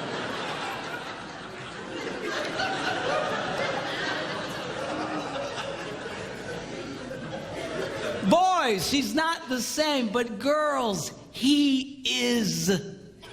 Ain't nothing happened to him. He's still the same wild man you married. And a lot of couples, they really mess up at this point in their marriages. That's why a lot of marriages only make it to about the 5 to 7 year mark. Just long enough for the rugrats to come in, upset the apple cart, and you fail to make the proper adjustments. And it destroys the relationship. Ladies, you cannot get so engrossed in being mommies that you forget about the sexual needs of your husband. But Johnny needs me, Johnny needs me. I'll tell you what Johnny needs. He needs a father. And if you keep it up, he's not going to have one. It's not worth it. And girls, you have to be really careful about rejecting your husband sexually. I don't know if you're aware of this, but for most men, as few as 3 or 4 rejections in a row, and he'll begin to shut down sexually. If you have a husband who argues with you about sex, consider yourself blessed by God. Because at least you keep it on the front table. But a lot of guys, they just shut down. I have women in conferences like this who come up to me, tears running down their faces, saying, I did that to my husband, now he won't touch me. It's not worth it. Why do you think all the jokes on TV are about the young, sexually frustrated man, but the older, sexually frustrated woman? Because she comes back to life, see? You're going to come back to where you were, but now he won't care about you anymore. He won't feel safe to be the initiator anymore. And it's going to, you say, well, what do we do? Everything, you know, it rarely ever goes back to the way it was. You might have to turn into the initiator. I mean, it's not worth it. You younger ones, watch yourselves during this time. I understand you're tired. And guys, get a clue. The girl is exhausted. Give her a break. Let her rest. They just did a survey on USA Today weekend, this weekend. I don't know if you saw it. But they said, what were men's number one interests? It was sex, food, and sleep. And they surveyed women, and their top 3 interests were sleep, food, and sex. I mean, you're being traded in for a cheeseburger, Jack. You know what I'm saying?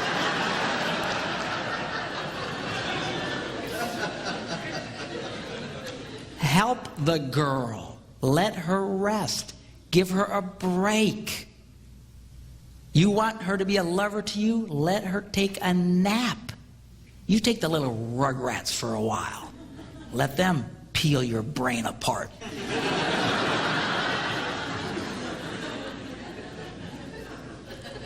All right? And all of this now leads us to the number 1 key to incredible sex, which I will give to you right after this break.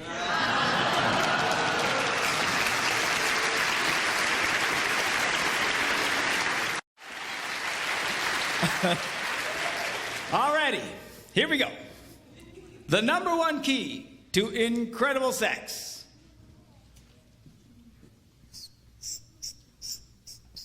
Exclusivity. I can't spell. Exclusivity. When one man focuses just on one woman. Looking at the Song of Solomon. Now she writes and says, I belong to my lover, and his desire is for me. Something incredible happens when a man focuses on just one woman. Now, this is radical what I'm telling you, because our culture today says the key to great sex is lust. The more you fantasize, the more you check out the hot babes, the more you're looking at pornography on the internet and say, oh, the better your sex life will be. But they are lying to you. Our culture has completely lost its mind in this area. And all the experts talk about, yes, the key to incredible sex is to fantasize and to masturbate. And who is this woman? I can't imagine her having sex. It's just like, ugh.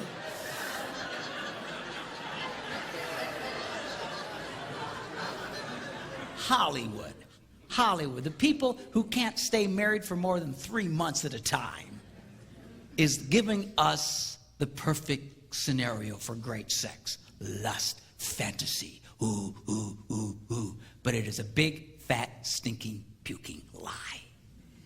It doesn't work. You say, well, you're just against it because you're a preacher. No. I do not oppose lust on moral grounds. I could preach you to hell and back if you wanted. But I don't have to. It doesn't work. At least if it worked, it would make some degree of sense. But it does not. And no one challenges it today. You ever read that story of the emperor's new clothes?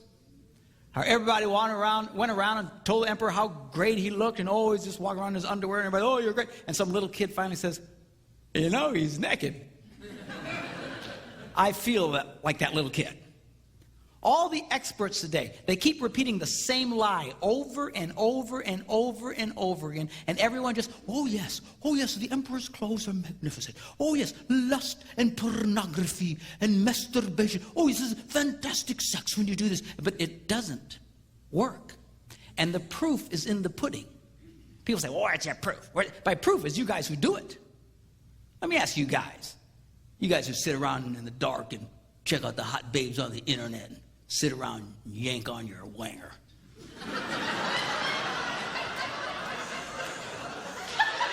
Come on, you wanger yankers. You know who I'm talking to.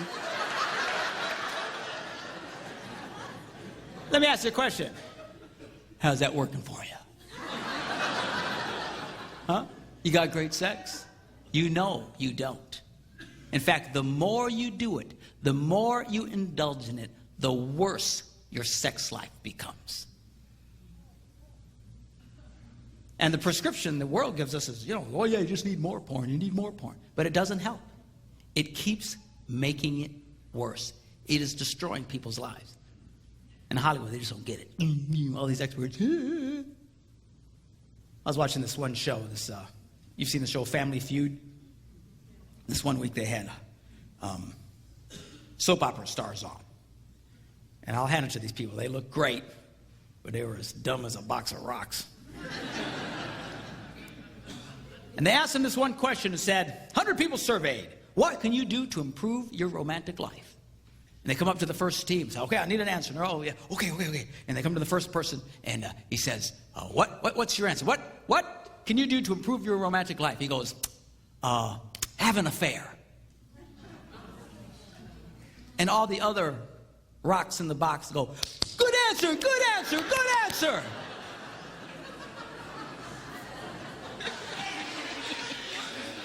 Have an affair. How can you be so stupid and still breathe?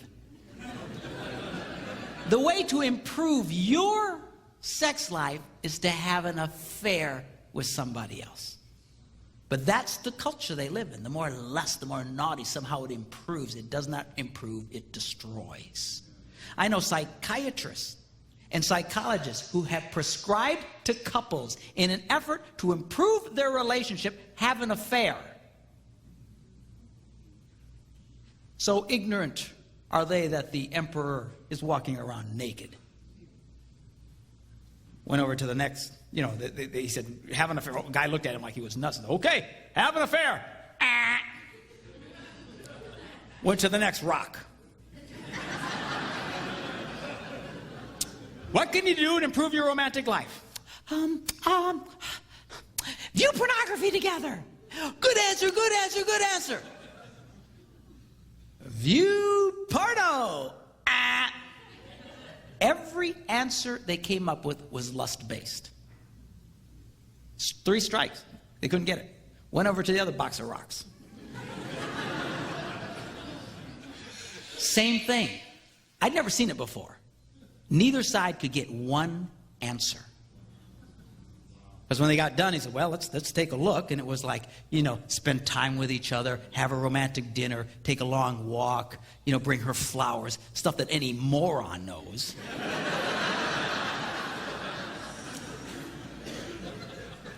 But these people don't get it. They don't get it. Oh, yeah, that's great. Look, the world's answer to great sex, their formula is number 1, fantasize. Oh, yeah, that's a good idea. Ignore the real woman in your life and focus on one who would never give you the time of day. Oh, yeah, let's do that. Let's pretend. Let's live in a fantasy world. We are trading in real women for fantasies. How can we be so stupid? And this is becoming a real problem. And you know who's beginning to notice it? A lot of people way off on the liberal left are starting to notice it. They're starting to write about it. They're starting to realize there is a problem. Men are becoming more and more diminished sexually and are becoming unable to perform because they have so overstimulated themselves with pornography. It is destroying them. I've met women who've told me that their husbands prefer pornography and masturbation to actually making love to them. I had a woman in my office, and she's a 20-something-year-old, good-looking woman. Like Hoochie Mama, okay? So, I didn't think pastors notice that sort of thing. Hey, I may be sanctified, but I'm not petrified. All right.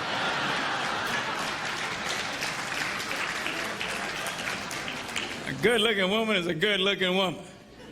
And she tells me sitting there, she says, my husband hasn't touched my vagina in over a year. Not interested. I said, you're kidding me. He said, what does he want? Well, he just wants me to do these weird things to him. All garbage he's gotten his head through looking at porn. Trading in real women for fantasies. What in the world? So many women I've talked to in the last year who says, my husband admits he would rather masturbate than make love to me. Fantasize and masturbate. Oh, that's their idea of great sex. And what is it with this masturbating thing? And the passion to which these people rise to defend masturbation as some form of great sex. I don't get it.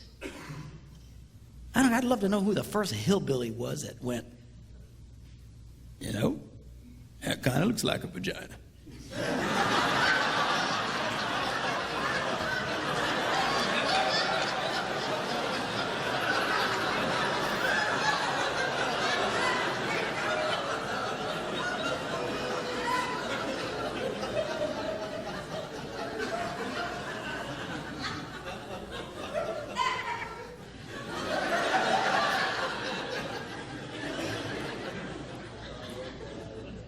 And this is starting to destroy a lot of men's sex lives.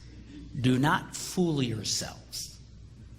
There is no way in the world you can keep doing that over and over and over again and not retrain your body.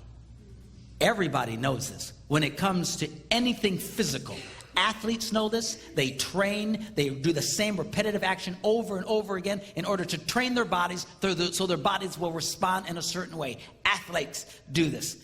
Whether it's tennis or football or whatever, they train over and over again so that without thinking about it, their body reacts in a certain way. The military knows that you train young men to react in a certain way. They do the same drills over and over and over and over again. Why? Because you train your body so that without thinking, you act in a certain way. How in the name of God, our culture is teaching our young people from the age of 13 to start masturbating 2, 3, 5, some of them 7 times a day, thinking that it will not retrain them. The truth of the matter is there are a lot of men today who are no longer able to function with a woman. And I hear this all the time in these seminars. Guys who come to me, women who come to me, who tell me their husbands cannot perform. There are a lot of men today who cannot perform with a woman. I had a guy call our office. He says, man, I can have sex with my wife for hours. Nothing ever happens. Incapable of achieving an orgasm. But he can do it by himself. Oh, that's great. Oh, that's wonderful. Yeah, let's get all our kids doing that. Let's get them doing that. He went to the doctor to find out what was wrong with him, and he was diagnosed. This is not a joke, seriously. TMS, the doctor said you have TMS. It's called traumatic masturbatory syndrome. He's actually reconditioned his penis to a certain type of stimulation. It won't respond to a real woman. What are we thinking? And you know what really fries my Puerto Rican pancakes?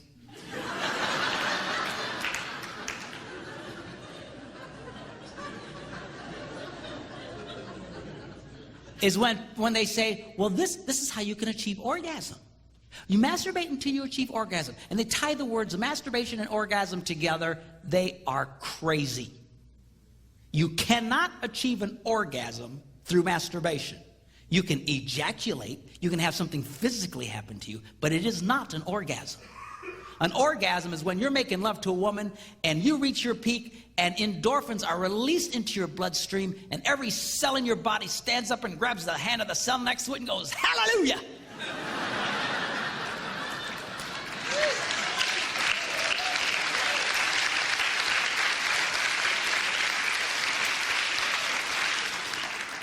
That is an orgasm.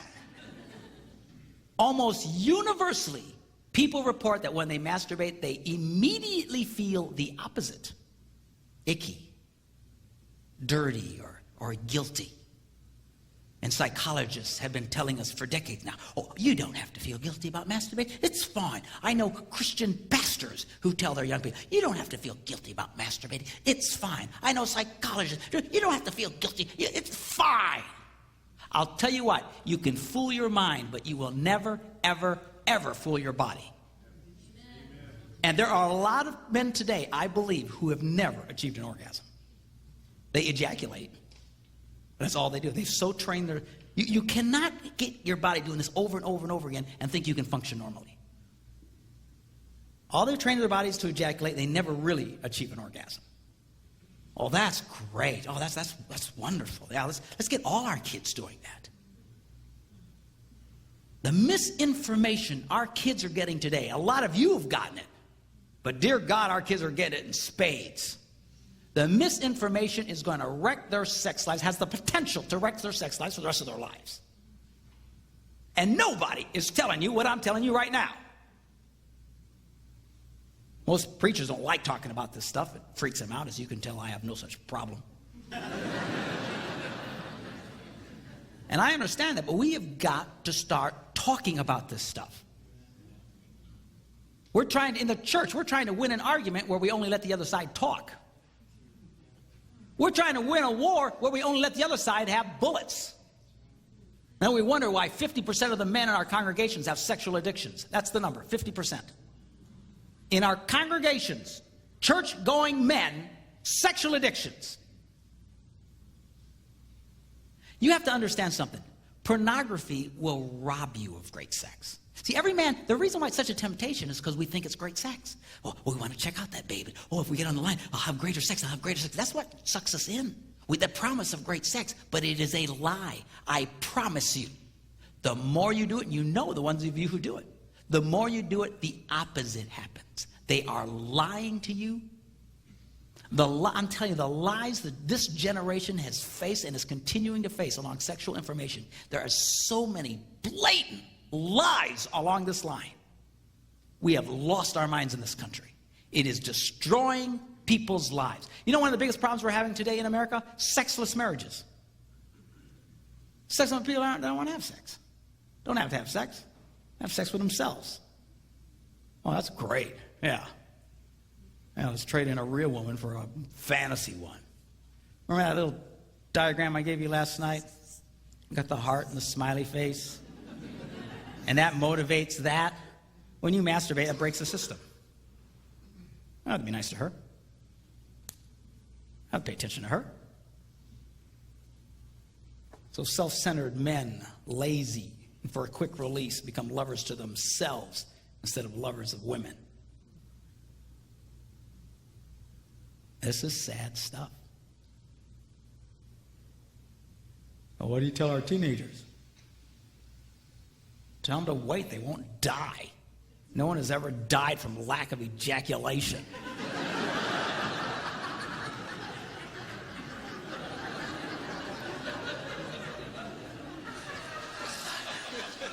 And there's a lot of misinformation about that. People talk about this condition called blue ball. And not to try to gross you out, but that's, well, I have women. Well, what about my son? Won't they get blue ball if they don't mess? No, they won't.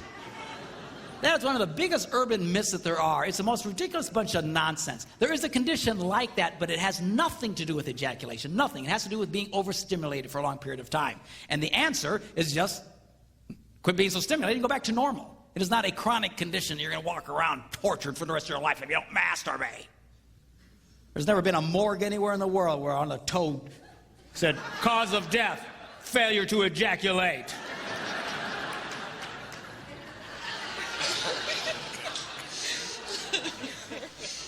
Biggest bunch of lies. We're not animals.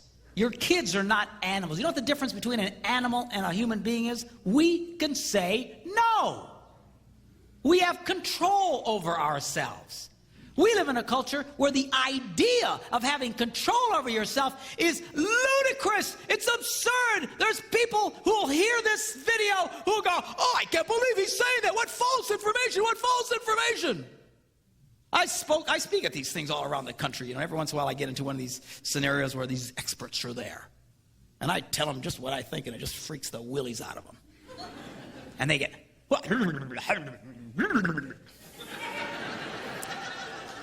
where's your proof? You gotta have proof. Where's your proof? I'll give you my proof. You know, and it's so ignorant. Like, we need to prove this? We need to prove this? Some things are so obvious. It's like trying to prove, well, where's your proof that oxygen is good for your lungs? So I attempt to prove it to them. Let's start with our scientific explanation, shall we?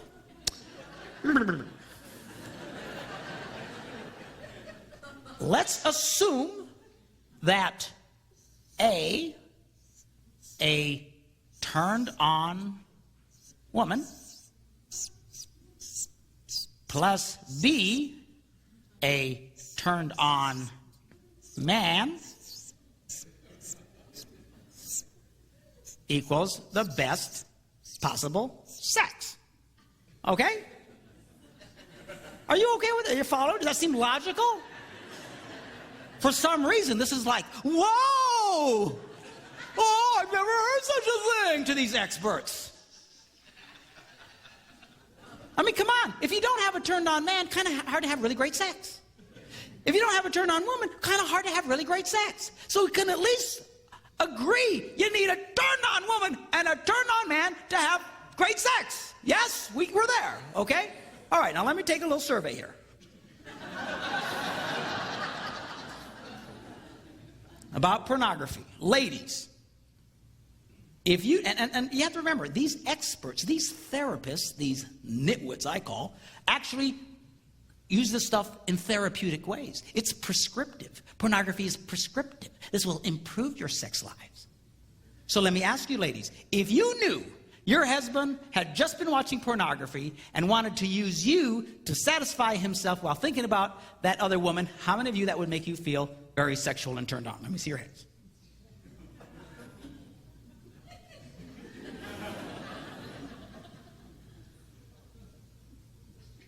Okay. We'll call that 0.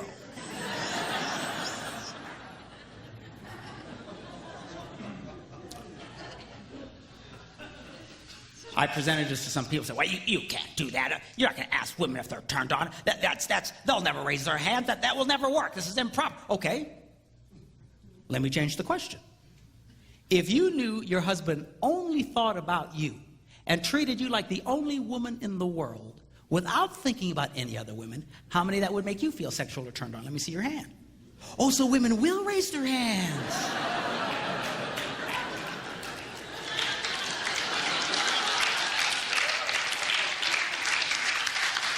All right, come on.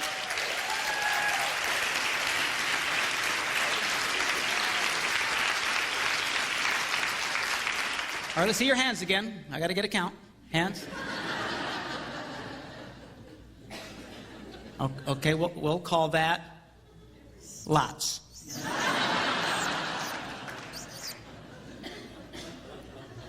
Now, for our formula, for these experts who need...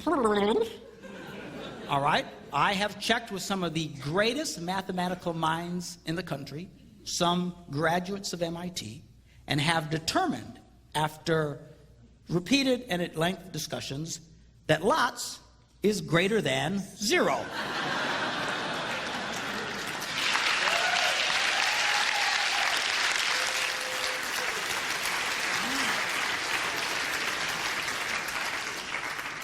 It's brilliant, truly brilliant. So we know now that porn results in a turned off woman. Well, right there, you got yourself a problem. If women are turned off by this idea of her husband fantasizing, then their prescription for porn to improve their sex lives is pure, unadulterated baloney. Because as soon as you remove, you can't get to the best possible sex. Right? And I do this for thousands of people. I have yet to have a solitary woman go, "Oh yeah, that'd be great." And I'm sure there must be one or two out there. But this is so lopsided, it blows one's mind. So blind are these people that the emperor's walking around naked. Oh, well, but we've learned that. And all the experts say. But we know that repeat porn exposure results in a diminished male. And I'm telling you, these people are starting to notice this. We're getting writings of people in secular magazines, liberal magazines, who are complaining, hey, men are not able to perform. This is impacting men physically. They're not able to perform as a result of this stuff. I know of men, I know of ministers who, while they're making love to their wives, insist on having a dirty magazine open next to them so they can stay stimulated while making love to their wives.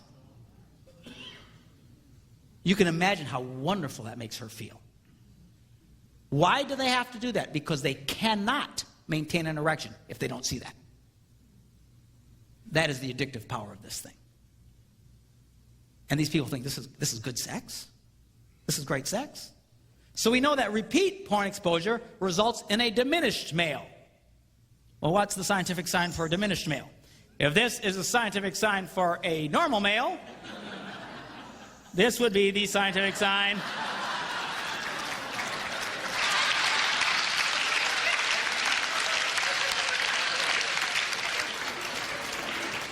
for a diminished male. All right, you're all tracking with me here? All right, so this finally leads us to our scientific formula for the best possible sex. If A, a turned on woman, plus B, a turned on man equals the best possible sex, and we know that porn results in a unturned on woman with repeated porn exposure resulting in a diminished man, then A plus B minus porn logically results in the best possible sex.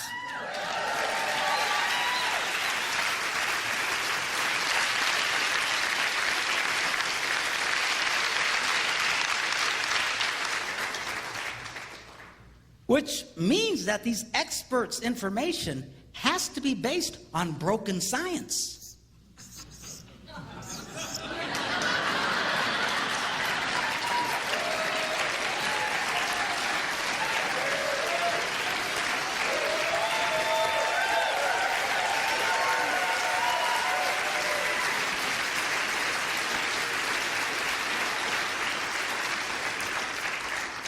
you can imagine these people get really mad at me. And I don't care. I love it.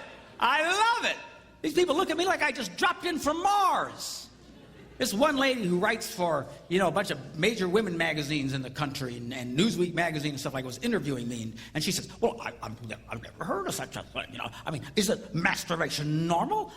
After all, children masturbate. So what?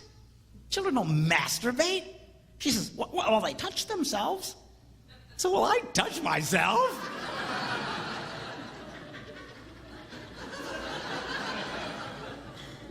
And besides, is this our standard, children? I said, my grandkids will eat their own poop if I let them.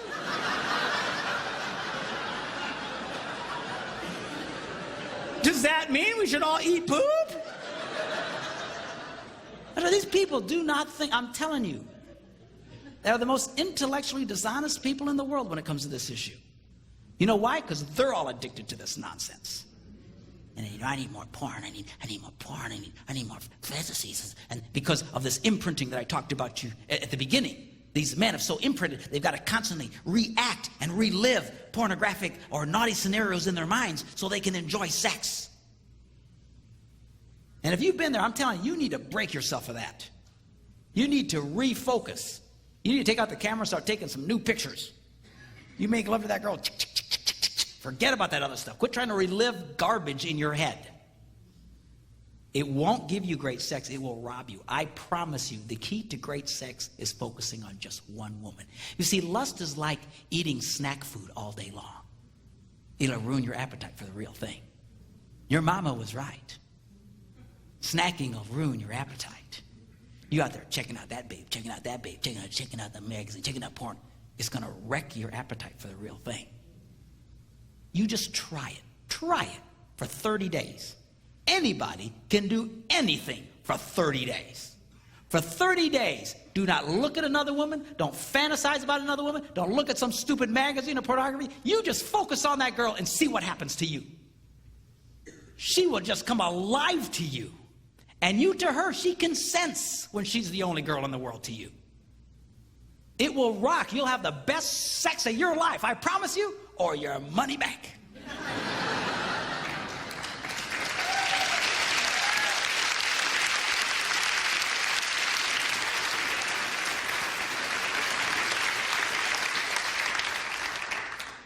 Let's get this right. I'm telling you, this will change your world. It'll change your world. We've got to start giving good information. Your kids need to hear about this. They've been lied. You know, when I do this for teenagers and for like young adults or college kids, they sit there stunned. You know what they say to me afterwards? How come no one ever told us this? Because all they've heard is the other nonsense.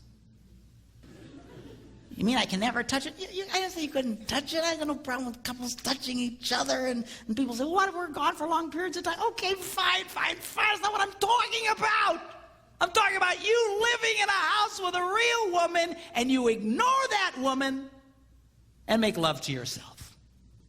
This is insane. It is not great sex. It is terrible sex. These guys out there talking like they act like they really know great sex. Ha ha ha. Bunch of nitwits. They're number one, fantasize, masturbate, and then the number three, they coup d'etat. Wear a condom. Wear a condom. That's our secular world's idea of great sex. Man, to me, wearing a condom is like trying to eat an ice cream cone with a sock on your tongue.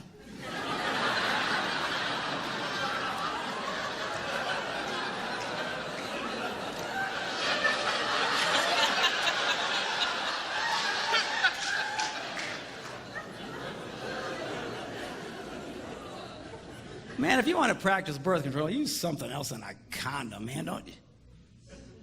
If you can't tell the difference between real sex and a condom, we need to have a telethon for you, man.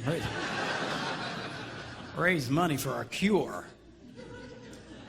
That's it. And boy, that gets these experts really angry. When I say that, they get so angry. Oh, you're giving dangerous information. You're getting dangerous information. No. For the record, camera one, for the record, let me state, if you're going to have sex outside of marriage, by all means, wear a condom. If I were you, I'd wear 2 or 3.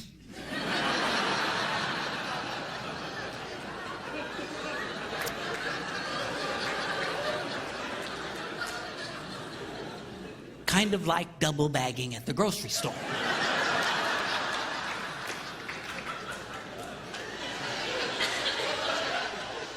But do not delude yourself.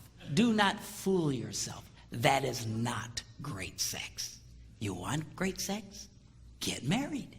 The beautiful thing about being married is I don't have to wear a stupid condom.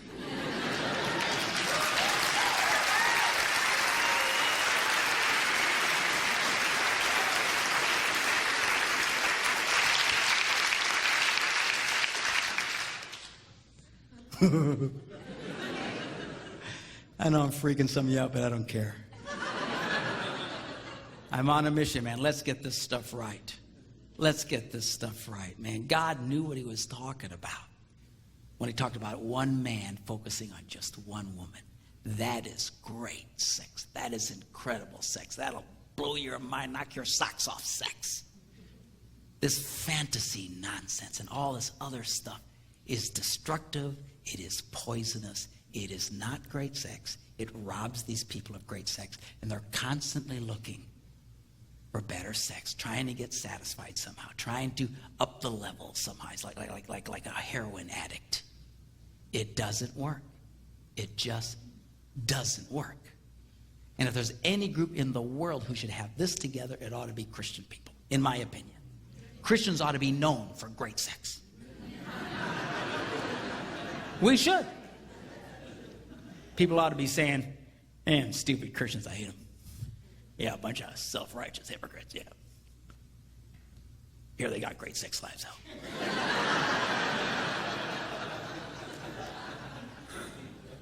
Really? What time do you suppose their services are?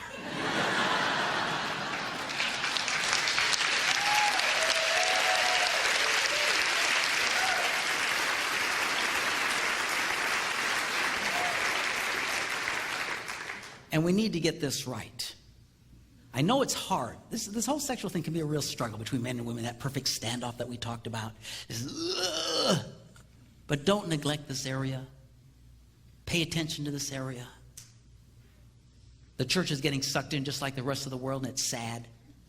Christian Partnership Marriage Magazine, whatever it's called, did a survey a year or two ago. They asked this question: how many times did you make love in the last week? You know what the number one answer was among people of faith? 0. 0. And we wonder why we're having the problems that we're having. You know, men struggle with sexual temptation like you have no idea. And men cry out, God, what's your answer for my sex drive? What's your answer for... You know what God's answer for your sex drive is? Have sex. I like this answer.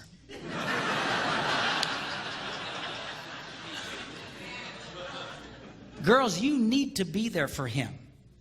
You have no idea how much men struggle with this.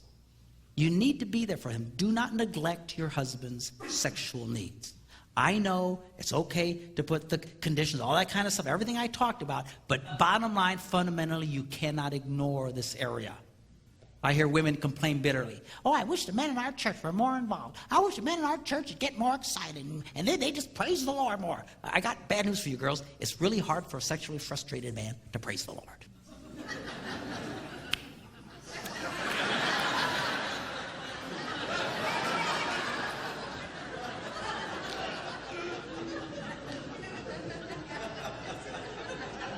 You want your husband praising the Lord tomorrow morning? You put a smile on that boy's face tonight. What I'm talking about.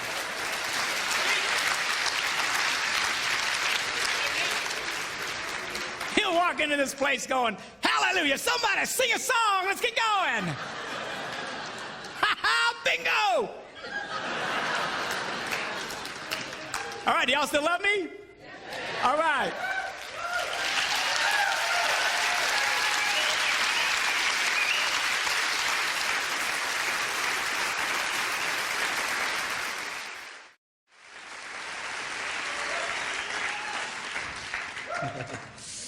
I like you people.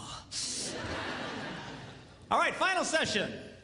How to stay married and not kill your spouse. All right, we're going to take a look at what it takes to do that. But before we do, I want to take you to heaven and put you on a committee. And we're going to go back 4,000 years in time to the time of King David. Now, King David had 5 wives. Why any man would do that to himself is beyond understanding. But he had 5 of them. And now we need to decide on our committee which one of these women is going to be the mother of the next king of Israel. He's going to be King Solomon, the wisest man that ever lived. This was during this was during Israel's golden age. It was the best time Israel ever had it. It was glorious. You talk about a run on the stock market. I mean, prosperity, no wars. It was fantastic because this king was so incredible.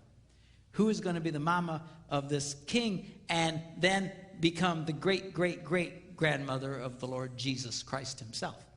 Kind of an important decision, right? Now, ladies, you would think wife number 1, right? She should have dibs. She was there first.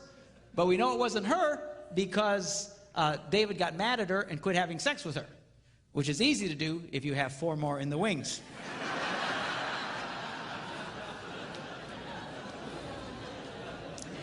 And you probably want to discount wife number 5. You remember her, Bathsheba? The only reason she's there is because of lust, lying, adultery, and murder. King David saw her taking a bath. See, that's what lust will do to you. Saw her taking a bath, seduced her, had sex with her, got her pregnant, and then murdered her husband to hide the whole thing and married her. There's nothing holy about this. There's nothing right about this. God never intended for that woman to be in the house. All right, so how would you decide? You think about that, and we'll come back to that. Okay, how to stay married and not kill anybody. Step number 1, you've got to avoid bitterness and resentment. Now, bitterness and resentment can build when one person feels they are unfairly bearing the burden of the relationship. When the weight of the relationship falls more on their shoulder than the other one's shoulder, then they will start to feel very bitter and resentful towards their spouse. Now, how men and women keep score is very different from each other to determine who's carrying the most amount of weight.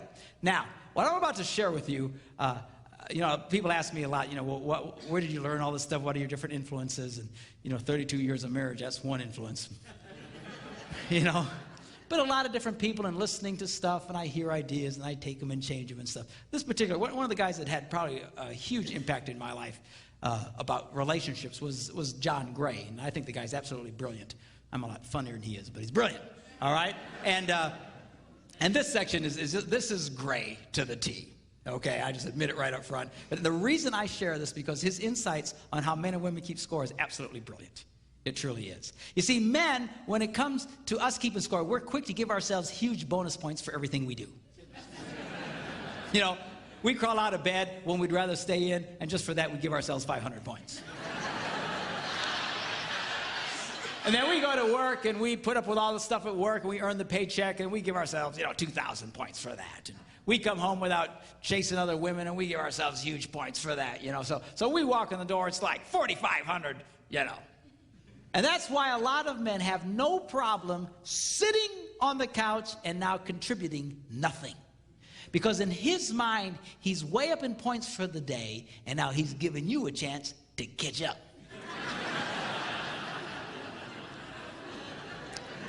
Now, I didn't say it was right. Don't get mad at me. I'm just saying this is the way his brain ticks.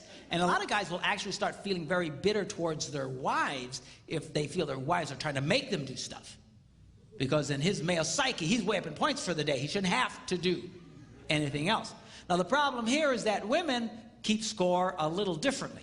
Let me show you how a woman would score the same man's day. He gets out of bed when he'd rather stay in, and for that, she loves and appreciates him and gives him, ding, 1 point.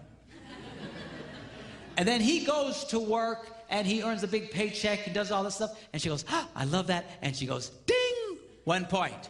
And then he comes home without chasing other women, and comes home, and she's so glad to see him, ding, 1 point. So you walk in, you got 3. Well, she also got up, she also went to work, she also cleaned the toilet, she also took the kids to piano lessons, she also had it, it's 13-3. And you don't want to do anything? And now she starts screaming at her husband. which in a way is a good thing because it's the silent ones who really do kill people. If it gets quieter on your house, I'd get nervous if I were you. So she starts getting very, very angry. Now, when guys first hear about this, they get very discouraged. They go, wait a minute. You mean to tell me that no matter what I do, I get one lousy stinking point? Well, the answer is yes. But the good news is you can make this work for you. Because what men fail to realize is that women respond to virtually any simple act of kindness and reward it the same way as they would a big act of kindness. Right? Now, guys don't understand this. They think it's got to be big. It's got to be special. Girls, you have to understand the reason why we don't do a lot of small things around the house is because to a man, it doesn't mean anything. It's not that we hate you. We just couldn't possibly care less. It means nothing, and because it means nothing to us, we think it should mean nothing to you. But guys, you can't make that mistake. She scores very differently from you. Simple acts of kindness. It's those simple, like I told you last night, it's those simple acts of kindness that got her to fall in love with you in the first place. It's relatively easy to get a woman to fall in love with you if she'll pay attention to you in the first place. That's the hard part. You cross that hurdle, you got it made. As long as you pay attention. Simple acts of kindness. You do that, you can keep a woman crazy in love with you for your entire life. Simple acts of kindness. Every time you do a simple act of kindness. Ding, ding, ding. But guys, we don't think that way. If it's got to be big, it's got to be important. That's why a lot of guys, they'll only go all out for their wives, about 4 times a year. Birthdays, anniversaries, Christmas, and the obligatory Valentine's Day. And we think we'll do something real special and real fancy, and we think, well, that'll hold her. But that doesn't hold her. To her, you've done 4 things all year, you bum.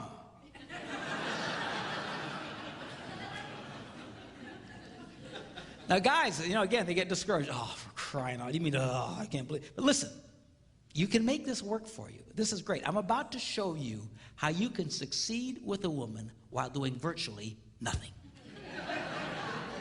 All right? I thought I'd get an applause out of that, but I don't know. I don't like the sound of this. Now, here's an example. You get up in the morning, your wife's brushing her teeth, you're standing next to the bed. Make the bed. It takes 120 seconds of your life. It's nothing. She'll walk into the room and go, you made the bed. Ding!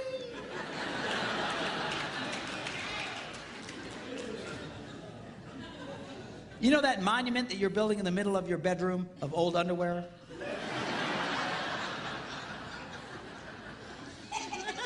Pick it up. Throw it in the hamper. She'll walk in. He picked up his underwear. Ding! When you're done eating dinner, instead of just slugging off in front of the TV like Jabba the Hutt, clear off the table.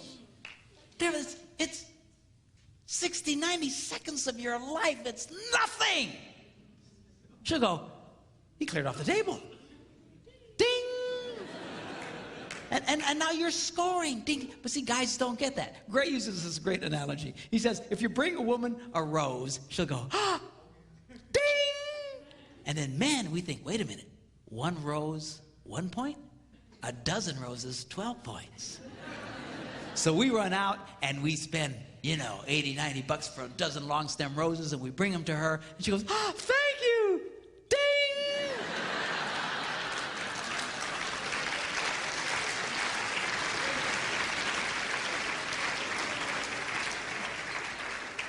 In fact, by the raising of your hand, how many women would say, I would rather receive a single rose 12 different times than a dozen roses once? Let me see your hand. See, now a guy looks at that and goes, that's so inefficient.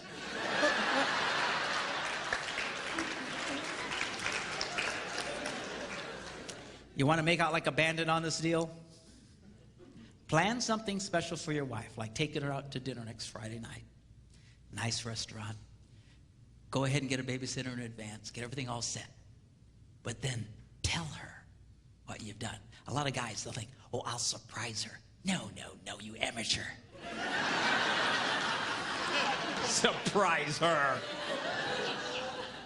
Never try to surprise a woman. So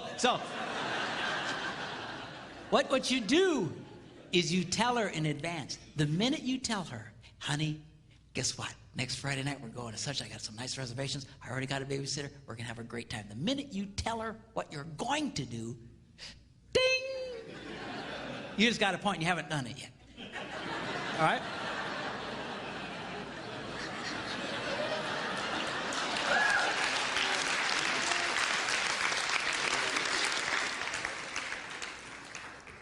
Then, because she's a woman, she's going to tell all the other women in her life about what you've planned. And every time she shares with another girl, you know what Bob's got planned? He's going next Friday night, he's got reservations at such and such, and he's already got a babysitter. It's so exciting. Every time she shares that story, ding! You get another point. And now you are literally doing nothing.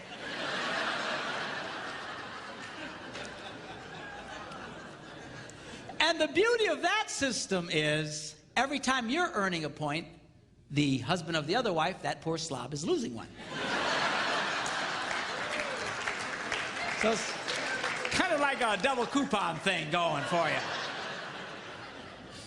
You really want to make out like a bandit? Engage your wife in meaningful conversation.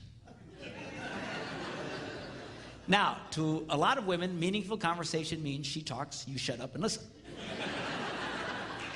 But you can't just drift off into your nothing box.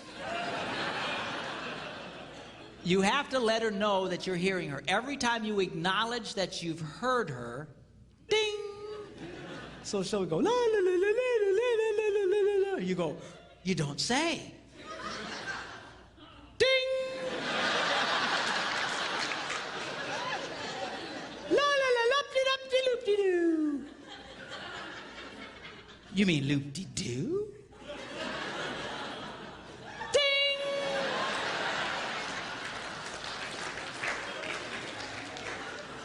La la la la la la la la. Really well. How did that make you feel?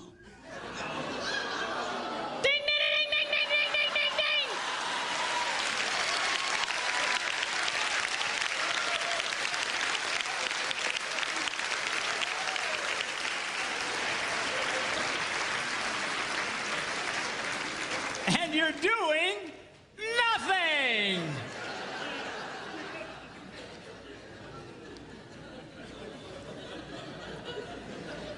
Now, guys, girls, sorry. Now, girls, you can't forget that he gives himself huge bonus points for everything he does. So how can a woman earn huge bonus points with a man?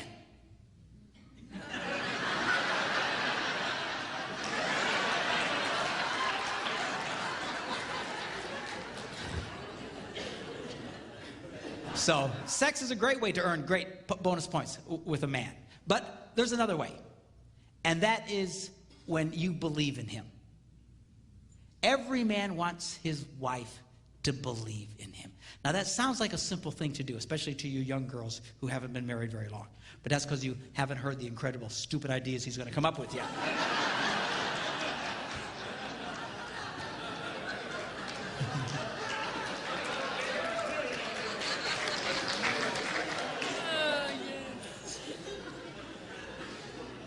And a lot of women, they feel it's their God-given responsibility to try and keep their husbands humble or something, you know, because he'll come up with this idea and they respond, that's stupid. Oh, that'll never work. You could never do that. And they don't realize when you talk to a man like that, you are doing incredible damage to him and to your relationship with him. Men, if you have not figured this out yet, men have very, very fragile egos. We just do. We might look like tough guys on the outside, but we're girly men on the inside because we can't handle that kind of, rejection and all that kind of stuff and criticism, most men don't handle very well.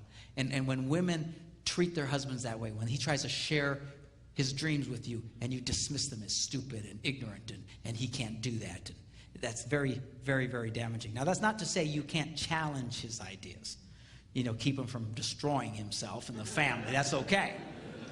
But you need to be his number one fan. Because I'll tell you what happens. When you do that, you know what he learns? I cannot share my dreams with this woman. And men will stop telling their wives their dreams. If your husband never tells you his dreams, you guys might need to have a serious talk. And the reason he's not telling you is probably because you have given that kind of reactions to him. And it's very damaging to a man. And now you got yourself in a really bad place because almost miraculously at work there's some bimbo there who just accidentally hears one of his ideas and goes, oh, that would be a great idea. Oh, really? Oh, yeah, you'd be great at that. Oh, well, thank you very much. And now you're in serious trouble. You need to understand something, girls. Most affairs do not begin for sexual reasons. They begin for emotional ones. And you need to let that boy know that you are his number one fan. And it's hard for a lot of women. I'll tell you who really struggles with this. Women of professional men. Doctors, lawyers, preachers' wives. A lot of them really struggle in this. Why? Because they get so tired of hearing everybody praise their husband. Oh, you're so great. He's so great. He must be wonderful. He must be wonderful. I've heard with my own ears a woman, as soon as they came into the door, she says, everybody thinks you're so smart. I know what an idiot you are. I think, what is she thinking? She's doing God's work somehow? Everybody thinks you're so great. I know how stupid you really are. Huge damage to the relationships. You need to let that boy know you are his number one fan. And as much as I love it when people come up to me after these seminars and say, oh, you were great, I loved you, and I do love that because I have an ego the size of Texas, the one that means the most to me is when that cute redhead comes up to me and says, you did a great job today. And I know the only reason she says that is because I just said this now.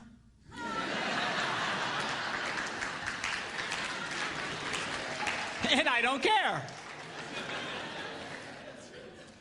All right, so be careful with the scores. Now, what do you do? What do you do if the scores get so unbalanced and everything gets so out of whack? Well, then you got to do number 2. You need to learn how to keep the reset button handy. Now, when my son Philip was a little boy, I used to be a video game addict.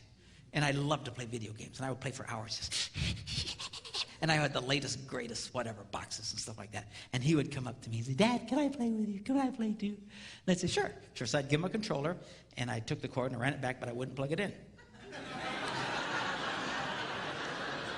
He was a little boy. He didn't know. Oh, that's terrible. What would he think about that? It is going to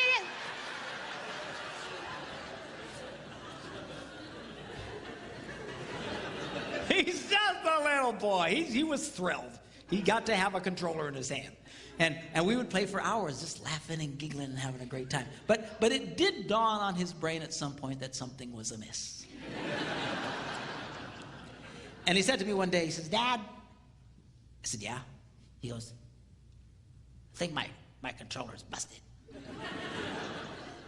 said, what makes you say that? He goes, it's not responding. Responding? Oh. He's pretty impressed. He obviously had been listening to us talk, and I followed I said, oh, it's not plugged in. How did that happen? So we plugged it in, and all of a sudden it comes to life. He goes, yeah, that's it. And sure enough, the little rat could play. And he's playing, and I'd let him get way in front, and then I'd catch up, and I'd let him get way in front, and I'd catch up, and we just do this for hours, having a great time. The problem with this plan was, though, is he eventually got really good. When I was better than him, I would let him get way ahead, but when he got better than me, he felt no such compassion for the old man. And he would kill me. Just kill me. I mean, just massacre me. 180,000 to 12, And I'd reach over and hit the reset button. Bleep! And he'd say, Dad! I'd say, shut up, keep playing, we're trying to get it. And he'd get way ahead, and I'd do it again. Bleep! Dad, cut it out! My hand slipped. And I loved the reset button. Do you know why I love the reset button? Because whenever you would push the reset button, everything would go back to the way it was. Wouldn't it be great if relationships had a reset button? That when things got so crazy and the scores got so unbalanced and things were so out of whack, that all you had to do was push a button and everything would go back to the way it was. Wouldn't that be great? Do you know God has given us just such a button? Some years ago, I was in Phoenix, Phoenix, Arizona. And this is, in the early 70s when the dinosaurs still roamed the earth. And the very young man, I was part of a revival meeting. You ever been in a revival meeting? They'd have meetings every night, and you never had an ending time. You just would keep going and going and going and going until people quit coming. And our meetings would go sometimes for months on end. As long as people kept coming and asking Christ into their lives. It was very, very cool. We had a lot of fun. During the day, we would go out, we'd hand out flyers inviting people, and at night we'd have these meetings. Well, my favorite place to go in downtown Phoenix was in front of the downtown porno shop, because it was hilarious to hand somebody a flyer about Jesus on his way into a porno shop, because it would just freak him out. He'd go, oh, thanks. And he'd go, all of a sudden he'd go, oh, wait a minute, this isn't J.C. Penney's? What am I doing here? It was hilarious. I'd keep myself entertained for hours doing that, We weren't protesting, or just handing, how you doing? Yeah. Hi. And it was just great entertainment. Well, the guy who owned the porno shop, though, wasn't having nearly as much fun. And he was losing tens of thousands of dollars, and he thought we were never going to leave because there was no ending on our flyers, and we just kept going and going and going. And he became very desperate, and desperate people do desperate things. And this man hired a professional killer to come to the meeting to shoot the evangelist to get rid of us, so that after he would kill the evangelist, we would all freak out and leave town. Well, the perfect scenario would have been for, the evangelist always came out in the beginning and welcomed everybody, and as things were kind of settling down, he could have just boom, and in the confusion taken off. But this particular night, I'll never forget it, the evangelist calls us over and says, hey, you guys. He says, I don't feel so good. He says, something's wrong. He says, can you start without me? And we said, well, yeah, sure. So we start without him. So, which is really kind of a drag if you're a killer. Because, revival meetings don't exactly go with your mojo. You're trying to get the nerve up to shoot somebody, now you're stuck in a revival. Well, now he's got to play along, right? He's got to fake it. So he's singing along, la la la la la la la la la la la la, and we start singing the song. Give me that old time religion, give me that old time religion, give me that old time religion. It's good enough for me. And we're swinging it. All of a sudden we stop saying, hold on a minute. We're going to sing this next verse. And this verse goes, makes me love everybody. And when we sing makes me love everybody, I want everybody over here to come over here and hug everybody over here. And everybody over here to stand up and go hug everybody. I want you to hug as many people as you can. So we start singing. Now this professional killer is being accosted by all kinds of people. They're all hugging on him. Hey, man, good to see you. God bless you. Hey, praise the Lord. Man, everybody's hugging on him. He's getting more hugs than he's been hugged since he was a baby, I'm sure. His mama probably never hugged him, And he's like, he's got to fake it, right? He's got to hug everybody. And then we all sat down, and then people got up and started sharing testimonies. You remember testimony services? People get up and talk about how God had changed their lives. And we had some pretty dramatic stories of people who were drug addicts or, whatever their deal was, and how when they asked Christ into their lives, how God totally changed their lives around. And they got tears running down their cheeks while smiling at the same time. Kind of like the weather in Phoenix. And sunny yet raining. I don't understand. But it was so powerful, and he's just listening to all these people.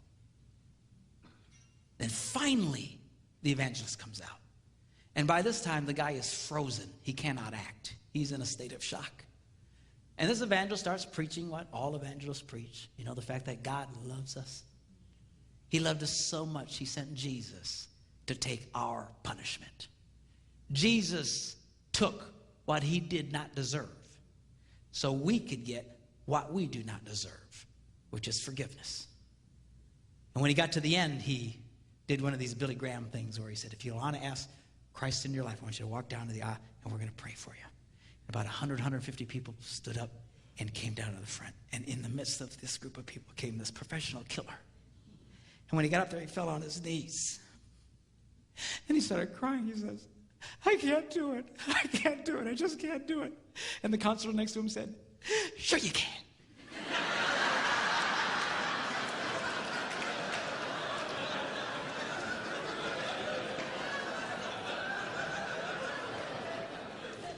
You can do it. I want you to know, God wants you to do it. And he's going, no, you don't understand. You don't understand. And he pulls out the loaded weapon and hands it to him. And that's how we found out the story of how this guy came to kill somebody, but instead had his life dramatically impacted by the love of God.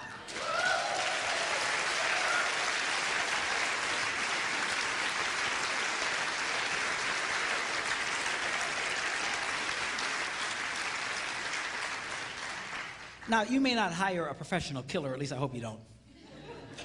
But the truth is, when somebody hurts us, we want them to pay. So our version of making them pay is we get bitter and unforgiving. I'm not going to forgive you. The problem is the only one it hurts is the person who doesn't want to forgive. Unforgiveness is like taking poison, hoping the other guy will die.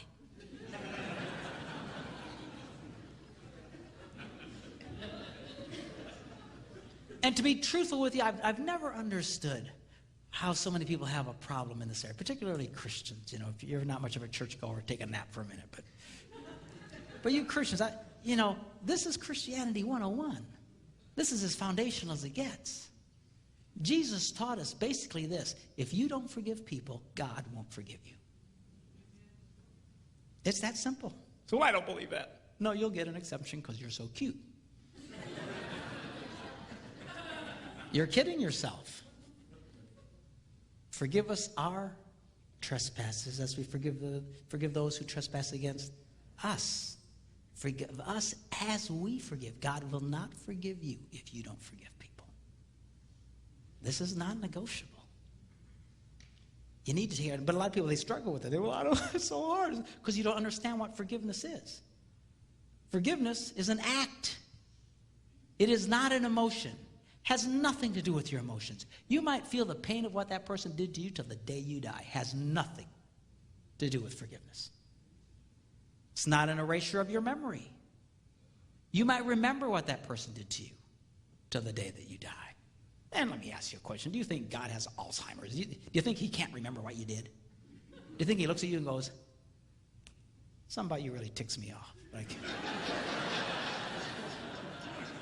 can't remember what it was. He throws in what he calls the sea of his forgetfulness. He doesn't have Alzheimer's. He just will never bring it up again. He'll never mention it again. That's what forgiveness is. Forgiveness is this. It's when you say, I forgive you. I will never use it against you in the future. I will never speak of it again to you or to anyone else.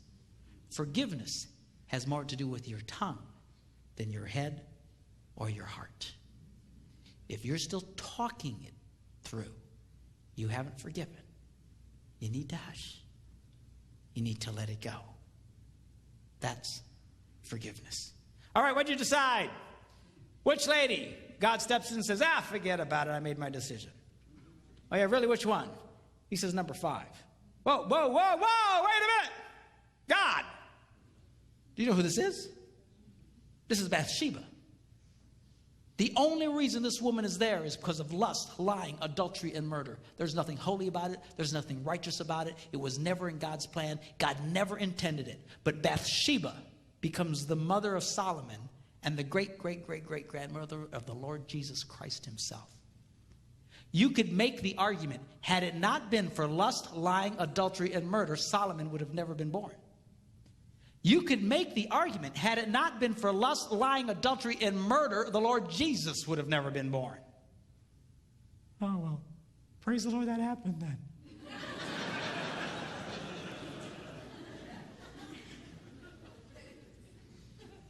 So you're not making any sense. I know this was hard even for the writers of the Bible. If you read Matthew, the first chapter, where it says so-and-so was the father of so-and-so was the father of so-and-so, that whole list, he mentions 3 women by name, but when he comes to her, he doesn't even mention her name. If you read it, it'll say the wife of Uriah. Uriah was the man David killed to get her. Wouldn't even mention her name. Why? Because it makes no sense. It makes no sense. How can this possibly be? How could the Son of God's lineage depend on a woman who was only there because of lust, lying, adultery, and murder? I'll tell you how. Because God's love is so powerful, he can take your biggest mistake and turn it into something so beautiful, it won't make sense to anybody.